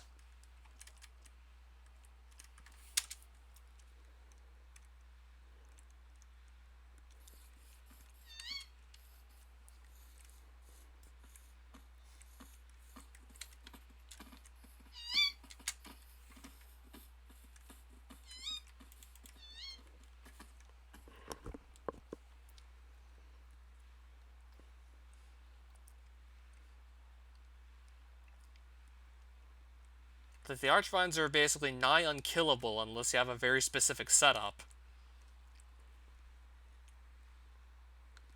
So I'm going to try and bring in my strongest gun and see if I have better luck with that.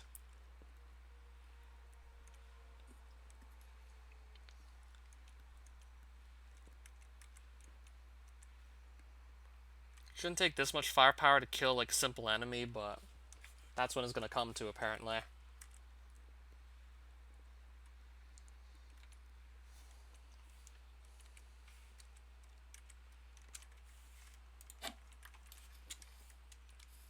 And I also need to repair my chest plate because that's not in good shape anymore.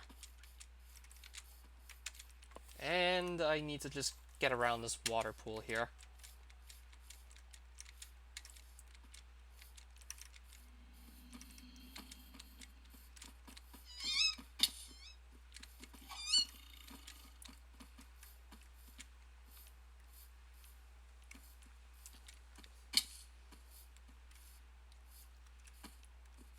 Alright, if I can just keep on running, that would be great.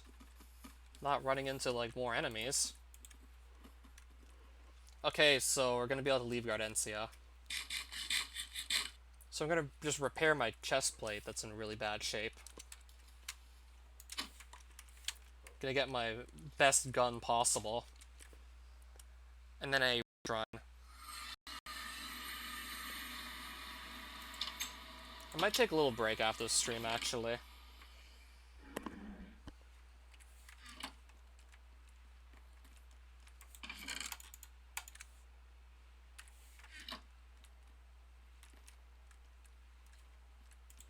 So I did get myself this. Got more Guardiancia tokens and I got another gun itself.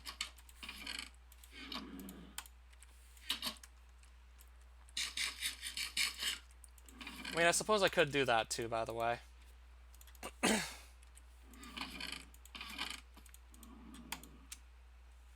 Okay, these probably did come from the Archvine I killed earlier.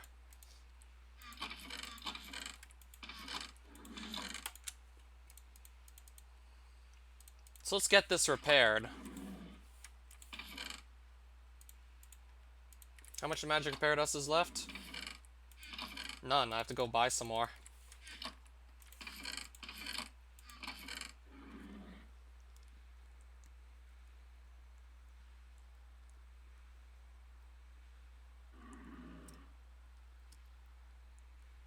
And if I want to buy 15 at a time, I have to get more gold coins.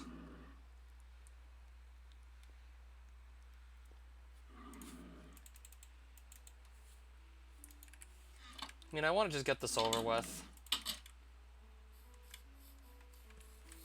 I just want to get back in the Gardencia as soon as possible and try and refine my Archvine killing strategy.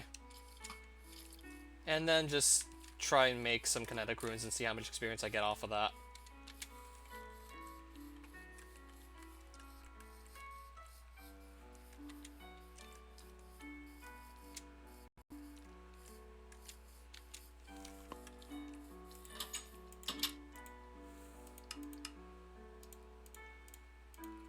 I get a much better deal if I buy like 15 at a time, but I'd have to go gather more gold coins, so I'd have to go and just go to a banker and then back. I'll probably do that next stream though. Just to exchange all those copper coins I've ended up with recently.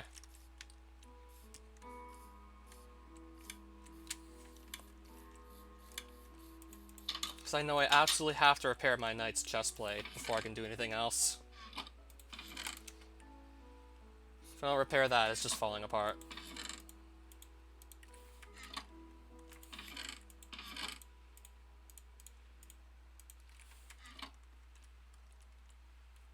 I mean, eventually I'm actually going to start getting magic repair dust from foraging once I hit, like, I don't know if it was 90 or 95. I mean, at least it's going to happen soon. Then I won't have to just go buy it myself. Which would be great. And that's just one less thing I have to go purchase. Because I definitely need to make sure that does not fall apart.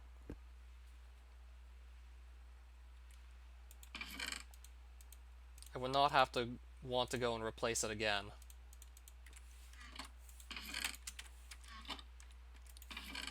Let's get ourselves this gun here.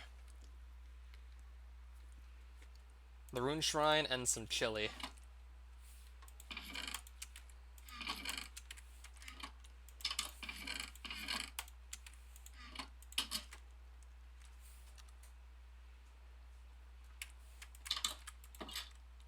I don't know how many Archvines I'm actually going to go out of my way to kill, so I might not take that much chili with me.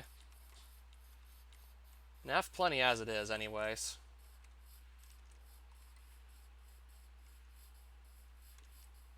This guy looks like he's going to attack me, yep. I mean, some of these sea trolls were actually willing to trade stuff with you, but most of them just attack you. I'll just carry 4 stacks of chili peppers. Shouldn't need more than that. I actually do want to make some kinetic runes. I mean, I brought this rune shrine.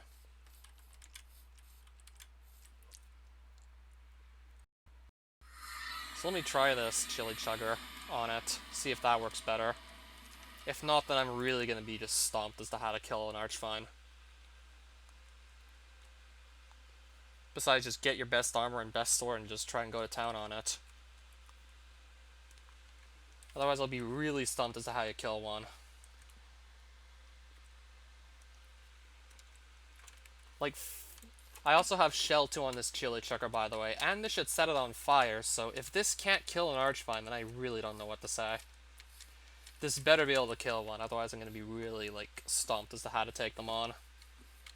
Because how else am I supposed to actually fight this Dimension's boss, because they actually guard one of the drops with Cry to fight the boss in this dimension.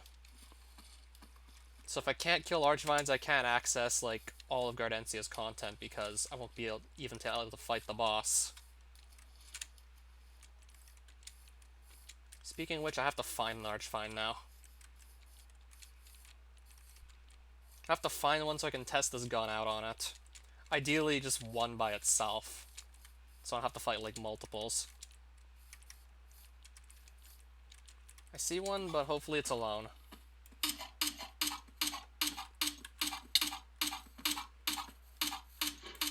Oh, that'll do. That's gonna be a good way to kill it. And I used up, like, 14 chili peppers on it. Still took a while to actually bring him down, and look, my gun has Shell 2 on it. And, like, the chili chugger it by itself does 40 damage per second, not including the fire damage. And then Shell 2 just adds 20% onto that, and it still took, like, quite a bit of ammo just to bring one down. But that's gonna be able to deal with them. But I'd like to ideally have them isolated. Like, there's no way I'm gonna be able to deal with 2 at a time. Like, I really need to be able to fight these guys 1 at a time.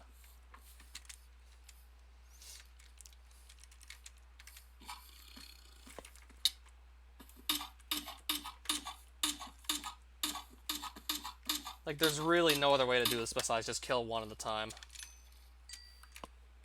That took like 13 chili peppers to kill. Or I can maybe put Shell 2 or possibly Shell 3 if my fusion level goes high enough onto like a gun that uses limonite bullets, because chili peppers do kind of take a while to produce in large quantities. Limonite bullets, much easier to come by in huge quantities because you can just buy them off of assassins for very cheap. So yeah, you're gonna probably want to have your best gun to fight those Archvines. Or find a way to just trap it and bring your best sword to just kill it. You need something with a really high damage per second to be able to fight those. Basically, like, just like fighting King Shroomis, you need to get the best damage per second possible. Otherwise, your options are going to be basically very limited. You're basically just limited to having, like, the best damage per second possible. No matter what the cost might be necessarily.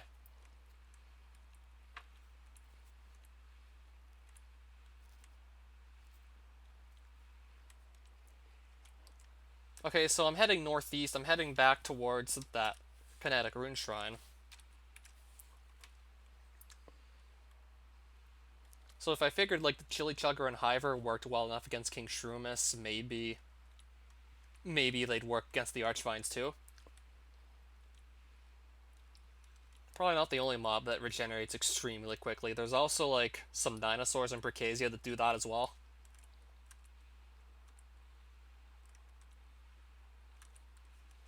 Or I could use this Kinetic Rune Shrine.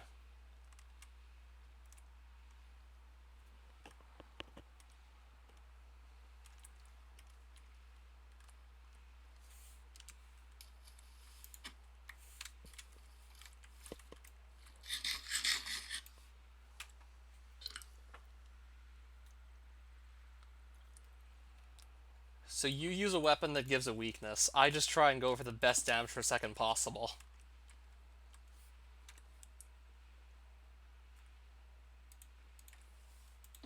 I mean, that sounds like it could work if you can just corner it. And then just weaken it so much it can't damage you. That could work too. I mean, that does also make, like, perfect sense, actually.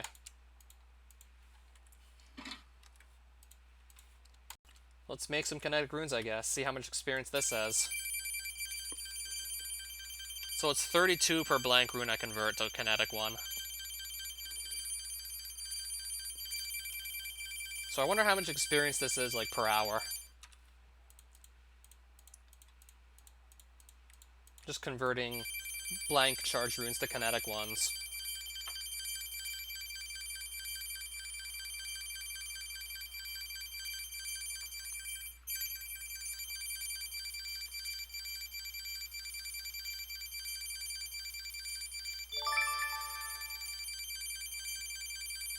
Well, at least you can bring a shit ton of runes with you, so you don't have to make too many trips, especially if you also carry shulker boxes around with you. So you don't have to frequently run back and forth from your supply of runes to the rune shrine. You can just bring a huge pile, and then just make one trip, convert all the runes, and then just go back from the rune shrine to, like, your base. It's not like a RuneScape where you're frequently running back and forth from a bank to, like, an altar to just convert the runes.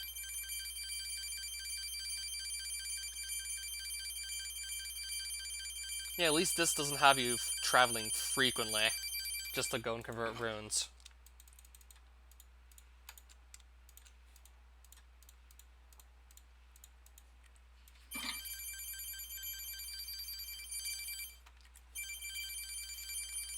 RuneScape has Runecraft? Yeah, it does.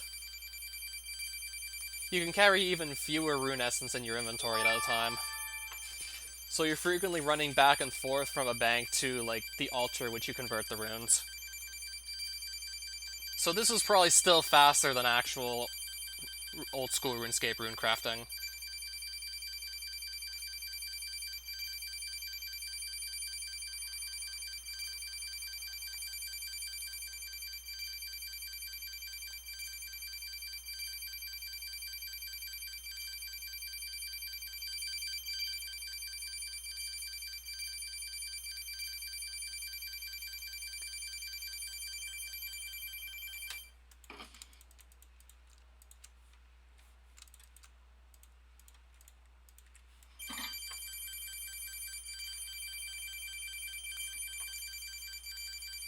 I'm guessing this is the same sound that plays when you're using the rune randomizer.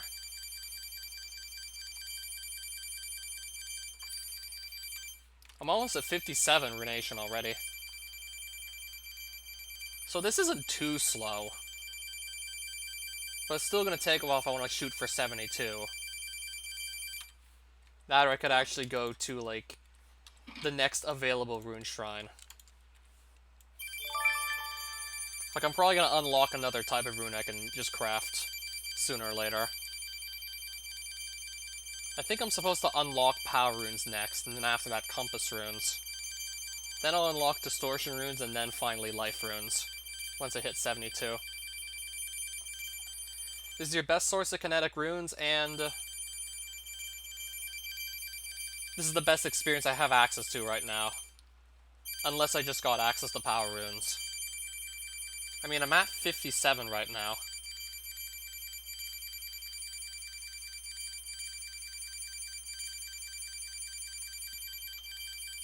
So I'm not even close to it yet. Just wondering how many hours it's gonna take. Like, if it only takes like 2 or 3, it might not be that bad.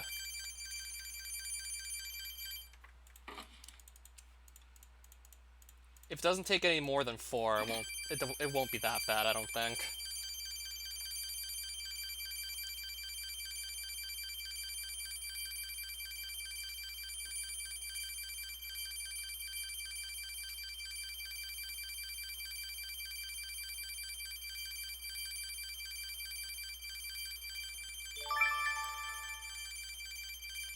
Well, maybe not all in one sitting. I'd definitely break it up with actual fun stuff to watch.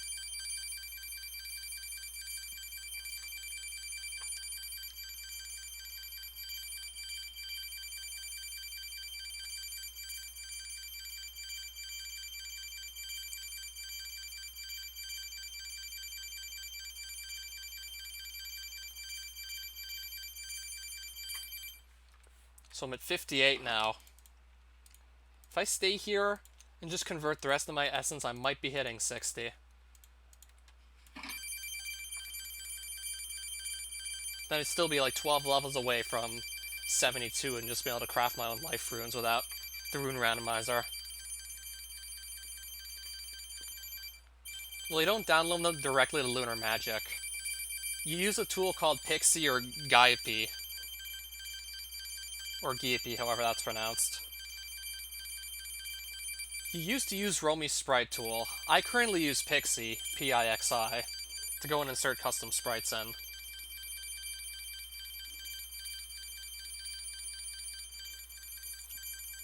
I mean, I just tried to find the tool that looked most like the old one I was using. Not only that, I also found a way to convert all my old Sprite tool sprites to something that Pixie could read. And I was able to save like about like 98 to 99% of my sprite collection.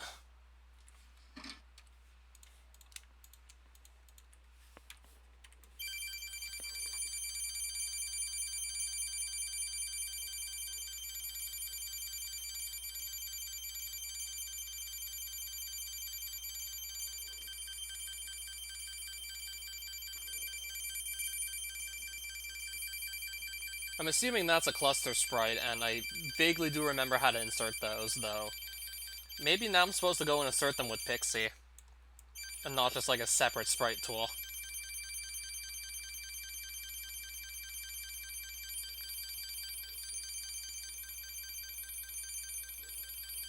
So, how much custom content are we actually going to use?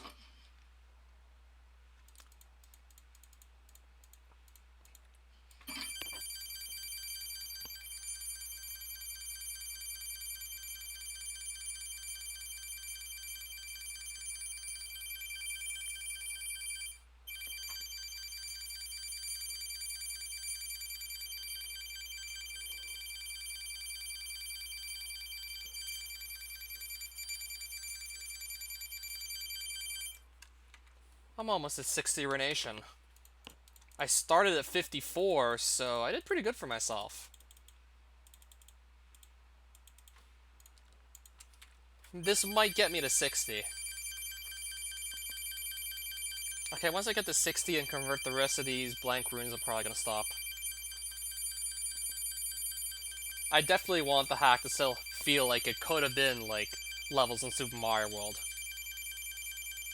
And I still want, like, the whole feel to be, like, something that could have possibly happened in Super Mario World. I'm probably also gonna likely allow EXQ effects, but I don't want people to go overboard with those. Like, I don't want them to try and recreate, like, the boss fights from Seiken Densetsu with them. Like, I want it to still feel like it could have been Super Mario World, basically. Alright, so now we're at 60 Runation.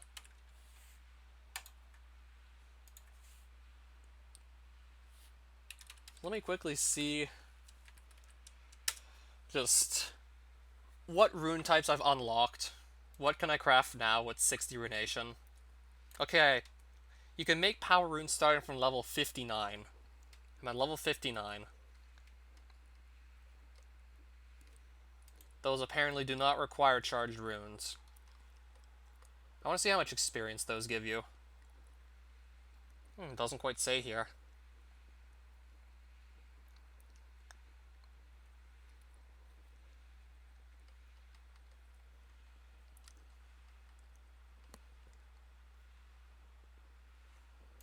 If I click the Ruination skill, I think it's going to tell me. Alright, there we go. So, I get 32 experience per kinetic rune, but if I make power runes, that's 40 experience per power rune. And I can make those with unpowered runes if I wish to do so.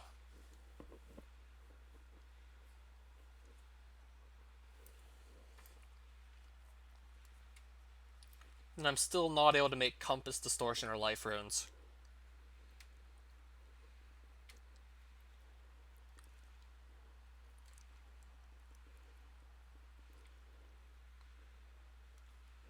So if I want to get from 65 to 72, it's going to take 13,683 Distortion runes, assuming I just train entirely through Distortion runes to get to 72. And if I want to max out the skill from 72, using only Life runes, it says 320k required. Not recommended to train with the lower level runes if you could make better ones, as it will highly speed up training. We're definitely gonna have to finish them. That's for sure. We need to finish those still.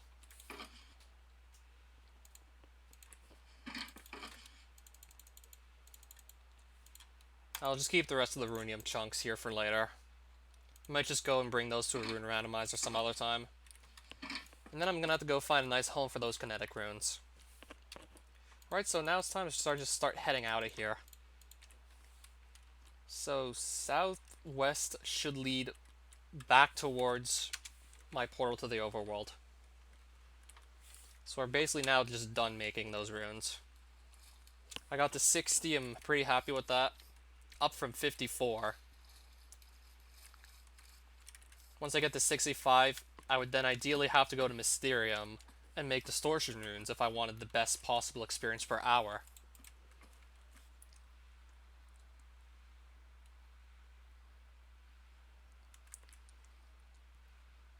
Then I would just have to grind that out to 72.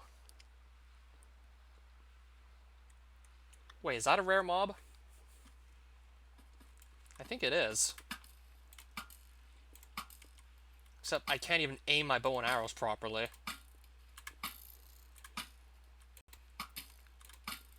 Yeah, I think that is a rare mob.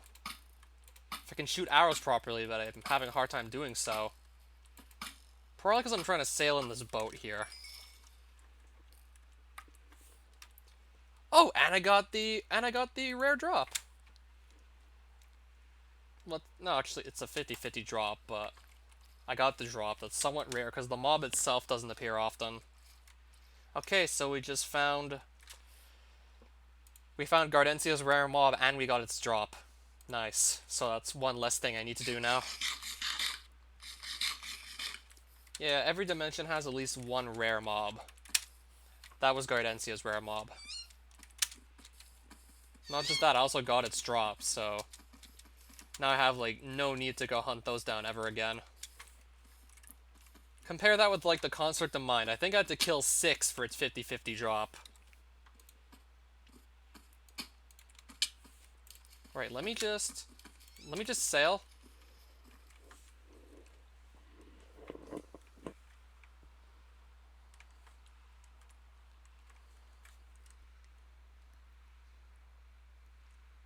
I guess someone could Google Translate it while I'm busy just getting back to my port that leads to the overworld.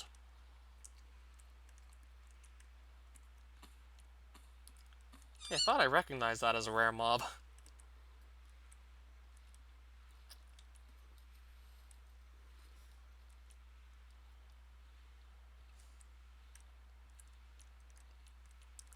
Makes me really wish I actually did understand what he was saying.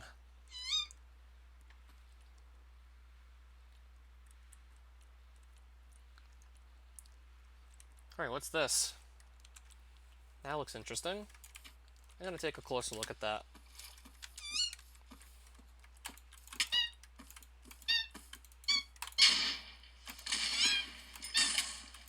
So I need to clear these guys out if I want to get a closer look at these things. I'm trying to clear the other mobs out so I can get a closer look at what those are. I think I vaguely remembered reading these guys up too. I thought they were going to attack more frequently, but I guess they don't. Yeah, they drop projectiles from the sky. I think they slow you down when they hit you. And I think these guys have another important drop that's required to go and fight Gardencia's boss, so let me take note of this down too.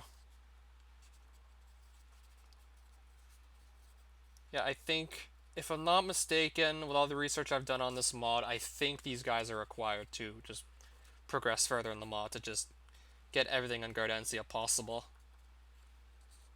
I think I absolutely need to fight these guys, eventually.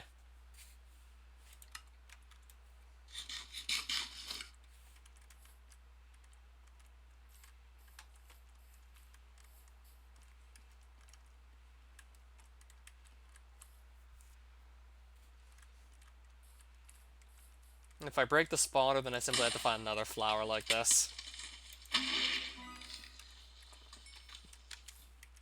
I thought they were going to be much stronger, but I guess I was wrong.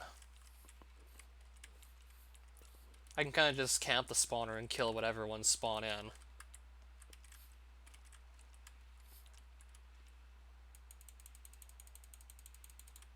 Not going to break the spawner, though. I don't even know if Gardencia has any caves. I'm willing to bet it doesn't, but if I would have brought myself, like, a minecart, some leaves, and, like, a single minecart track, then I could actually go look and see if there is an underground to Gardencia. I'm willing to bet there isn't, but I don't exactly know for sure.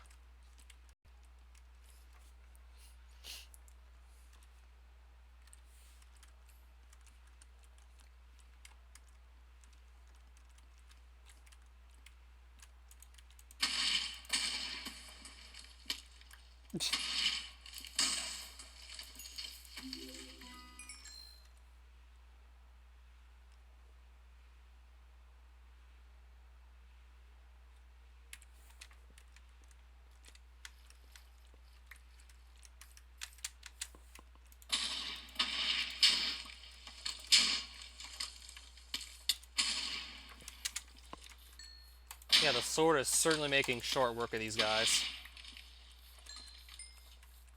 But I'm probably just going to return here for later, most likely. So I'm just going to go a bit further east, and then I should be able to just leave Gardencia, like, no problem. Probably going to be coming back here a couple more times sometime soon. Because there's still plenty of stuff to do out here. Though I will double check which mobs I absolutely need to fight.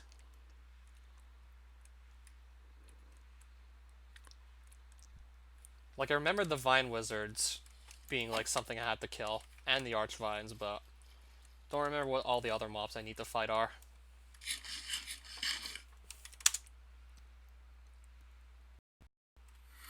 Yeah, I did remember seeing there are 5 different flower petals you can get from various enemies in Gardencia. You combine the 5 petals into, like, one petal pile and then use that to spawn in Gardencia's boss. And every group of, like, 5 petals you get gives you 1 try at the boss. Well, I could actually just double check right now.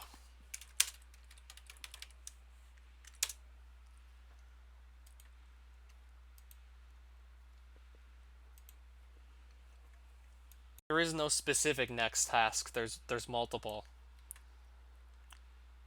All depends on what I really want to do.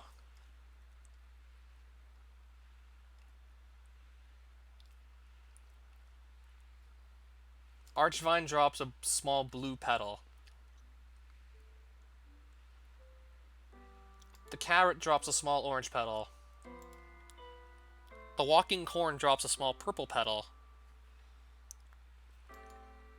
The purple flowers drop a small red petal. Then there were the vine wizards you saw from earlier that dropped the small green petals. You combine each of one of those different petals into like one item, and that is used to just fight the boss.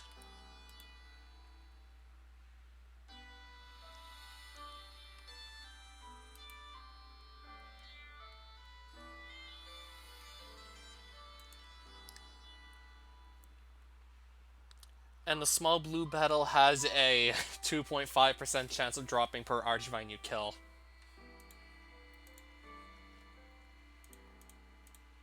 So 1 in how many is it? So about 1 in 40 archvines will actually drop a small blue petal. So I'm expected to have to kill 40 of these things every time I want to actually have a chance at fighting the Gardencia boss.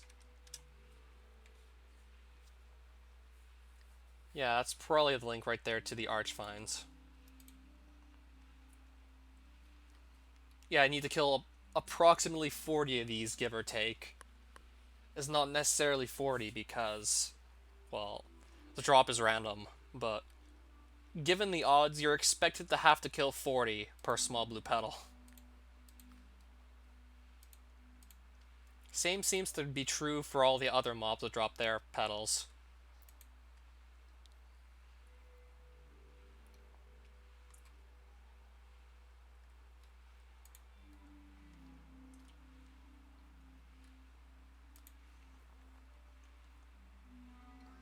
At least with all the other mobs, they're much easier to kill. It's just the archvines are going to be brutal. Unless you have a gun that just does like a lot of damage per second, but if I want to use the chili chugger, then supplying ammo for it for like the long term is going to be like a tedious process.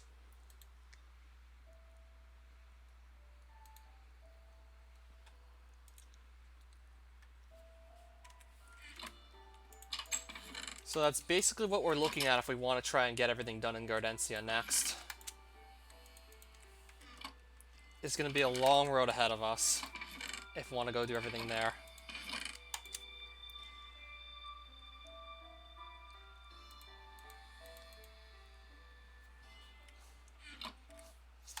Alright, I guess just link me the thing.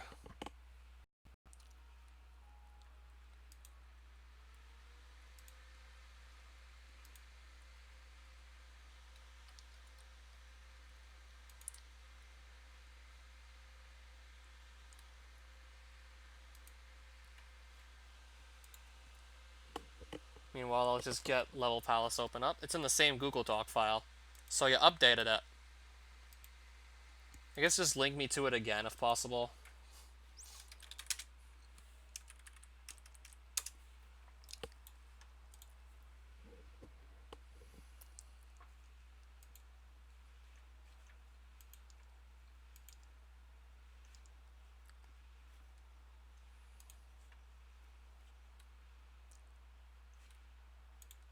Now we need to get my browser to just let me use Flash Player. I think it's probably doing this because Flash is going to be completely disabled in December 2020. So all the old Flash games, unless someone figures out how to save them, are basically going to become unplayable. That's going to be a lot of games that are going to become unplayable, by the way, when just Flash dies out.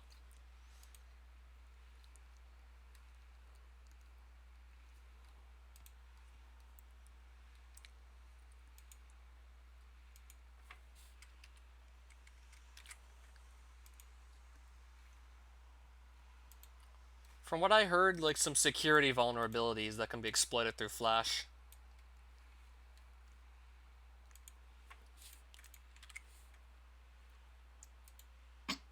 It's not loading.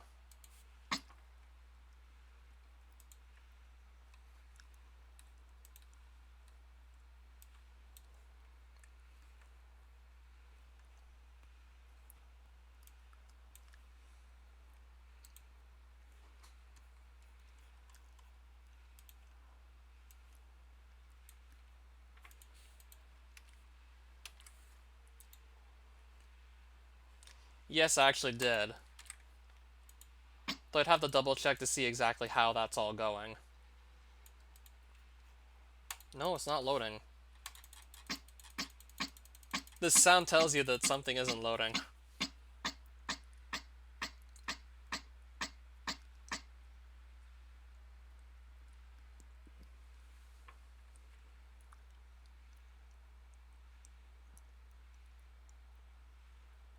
Yes, I am on the level Palace version of Super Mario Flash 2. I mean, it did work the last time, but not the other one I tried before that. What am I supposed to copy then? Starting from which page? There's like 13 of them.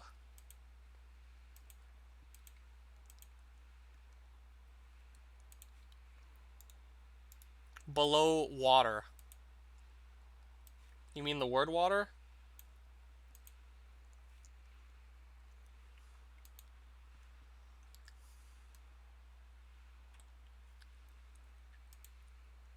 Alright, so let me try and find water.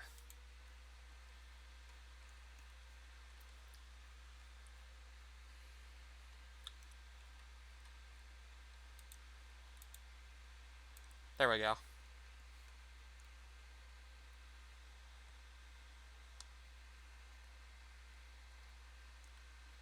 Yeah, there's definitely a much better way to share levels than this. There's probably much worse too.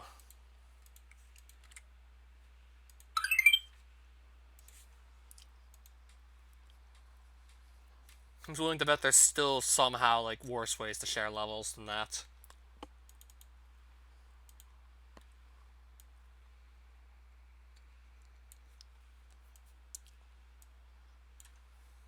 Kind of hard to see how, but I think someone might find a way to one-up this when it comes to like finding the worst way to just share levels.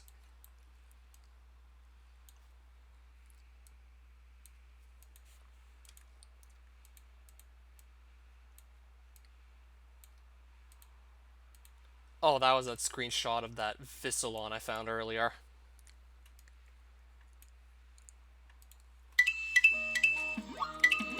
Okay, so here's the underwater section he just made. Doesn't help I move pretty slow in it.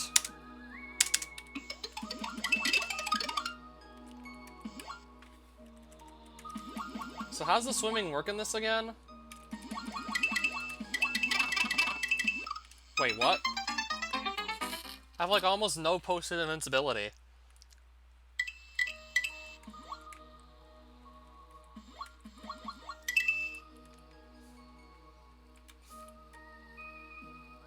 Oh, no, that doesn't work either. I'm gonna find something that'll work, probably.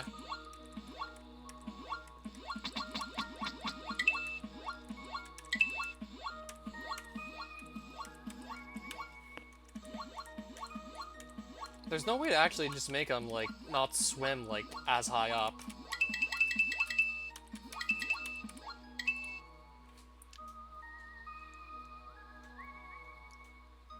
Let me guess, no power-ups in here either?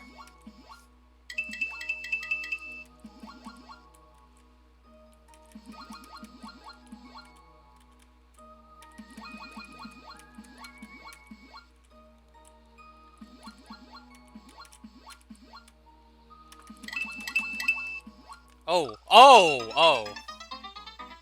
They just keep coming from, like, nowhere and just surprising me. They keep surprising me. At least now I know what to expect for next time. Of course, there's gotta be no power-ups.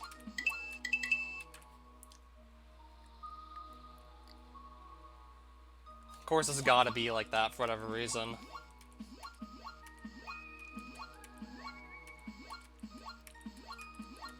This just has to be this way, I swear.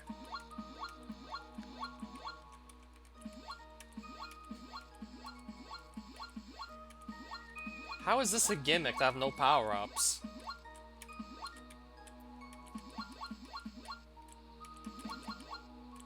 Wait, what are these things doing?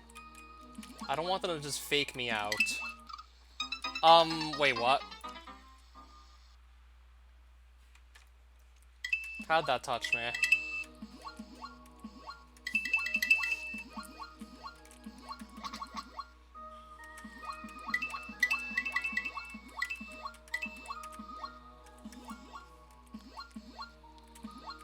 Oh, now I think I remember. I think I remember seeing that mushroom at the start that you're supposed to get. But what if you just can bring in a power-up from a previous level? Or maybe you can implement some ASM to prevent the player from doing that.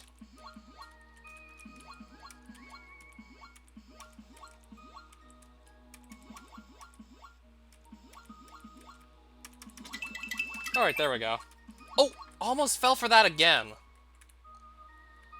Like, why can't they just be on screen ahead of time? Why do they just have to, like, just suddenly surprise you? Okay, good to know I'm safe in this corner. Well, no, not quite. Not sure if I'll be doing the really... Oh!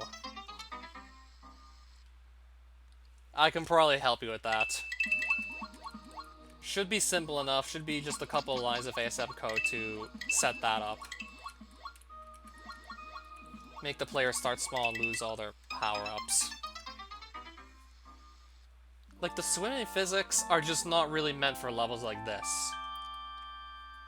I do want to try and get a bit further in, just to see what I'm looking at, basically. But the swimming physics just aren't good for a level like this. They're just not.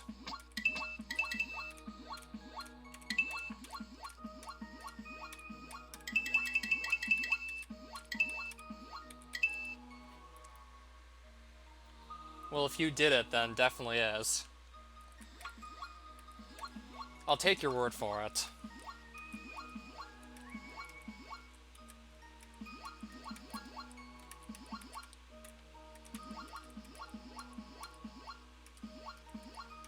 But you're making me play it with a different engine because you don't actually want to use Lunar Magic yet.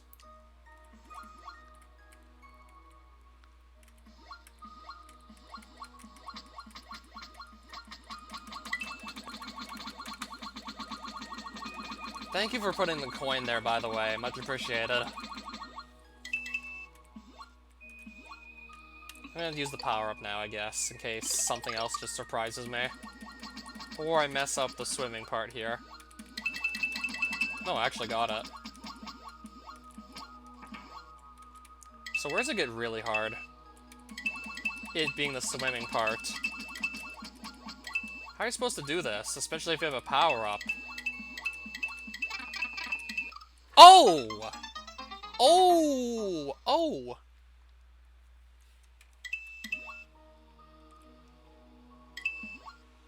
To keep swimming upwards, but what if I want to stay at the same altitude? Like, there's no way to do that. Like, at least with Super Mario World, you can kind of just press down while you're jumping upwards to swim. Here, you can't do that.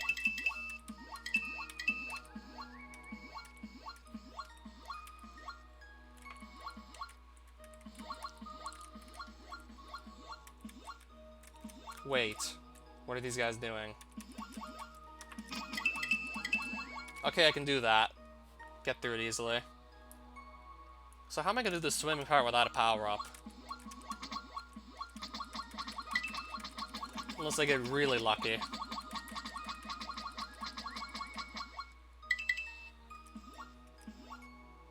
don't even know if I'm gonna come close again. At least the rest of it's not that hard.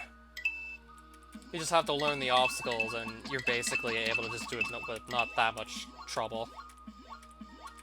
Wait, oh! Oh, wait. That's not right at all. That's really not right.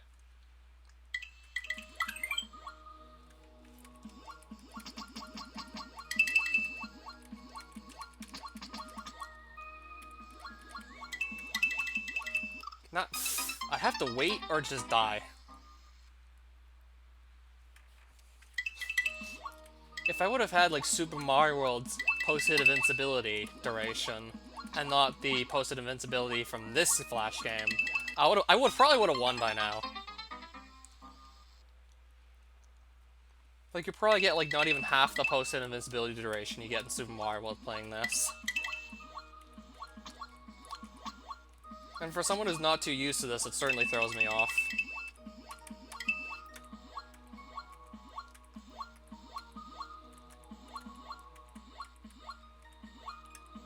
Like I said. So I'm surprised your username's not SMF Physicist.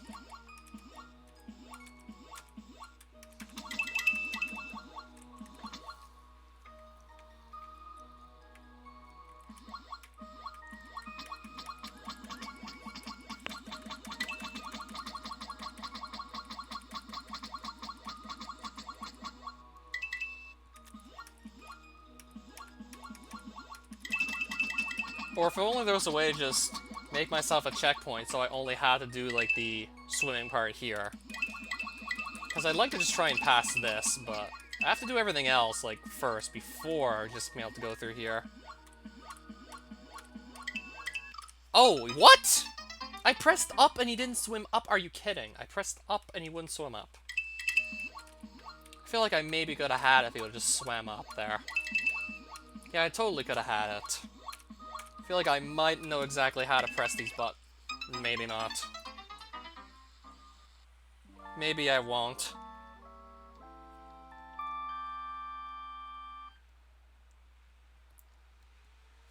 I'm gonna give it a couple more tries, I guess.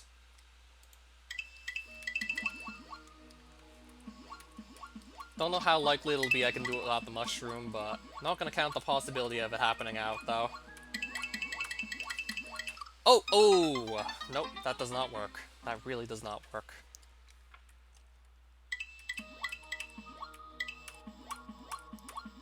I just have to get good at, like, staying at a certain altitude. But it's really not easy. Like, I have a much easier time just doing this in Super Mario World. You can just hold down while swimming to have a much easier time just staying at a certain altitude. Like, staying at a certain height. But you can't do it in this game. It just doesn't work. If you want to say swimming up at the ceiling, you just hold up, but with the way there's both spikes on the ceiling and floor, that just isn't gonna work.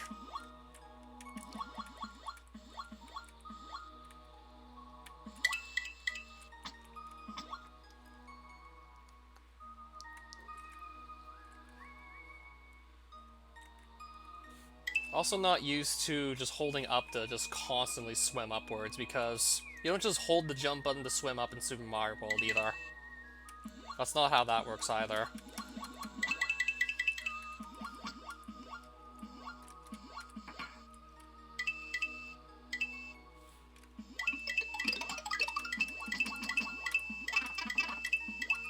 Wait, oh, no. Oh. That was rather quick. That was rather fast.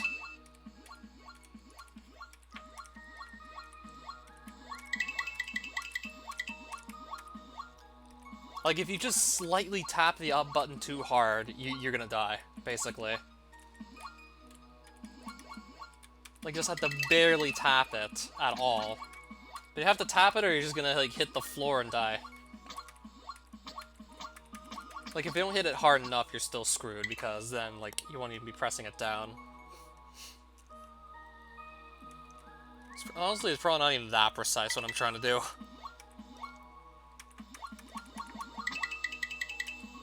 We're probably just gonna be getting up to here for, like, the rest of the stream, most likely.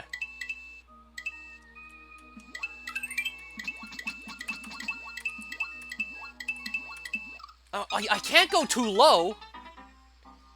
I can't go too low either.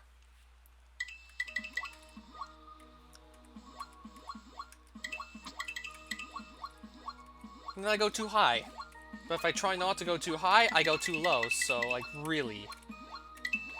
Can I win that?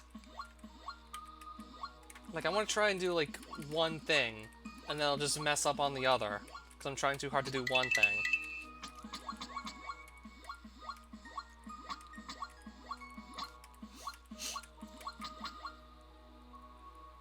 I'm pretty sure I can still do it regardless.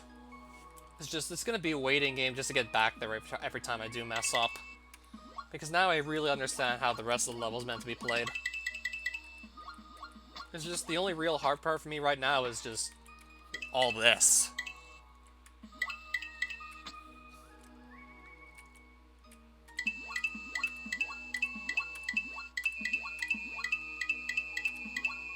Okay, I just pulled it off. So, what now? Am I gonna get, like, surprise attacked by any ghosts?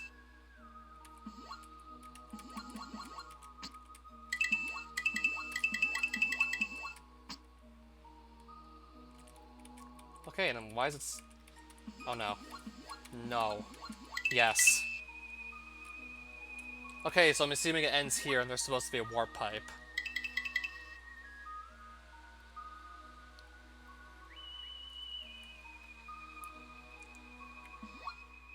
I'm assuming I've hit the end. Alright, looks like we can just pack up and end the stream.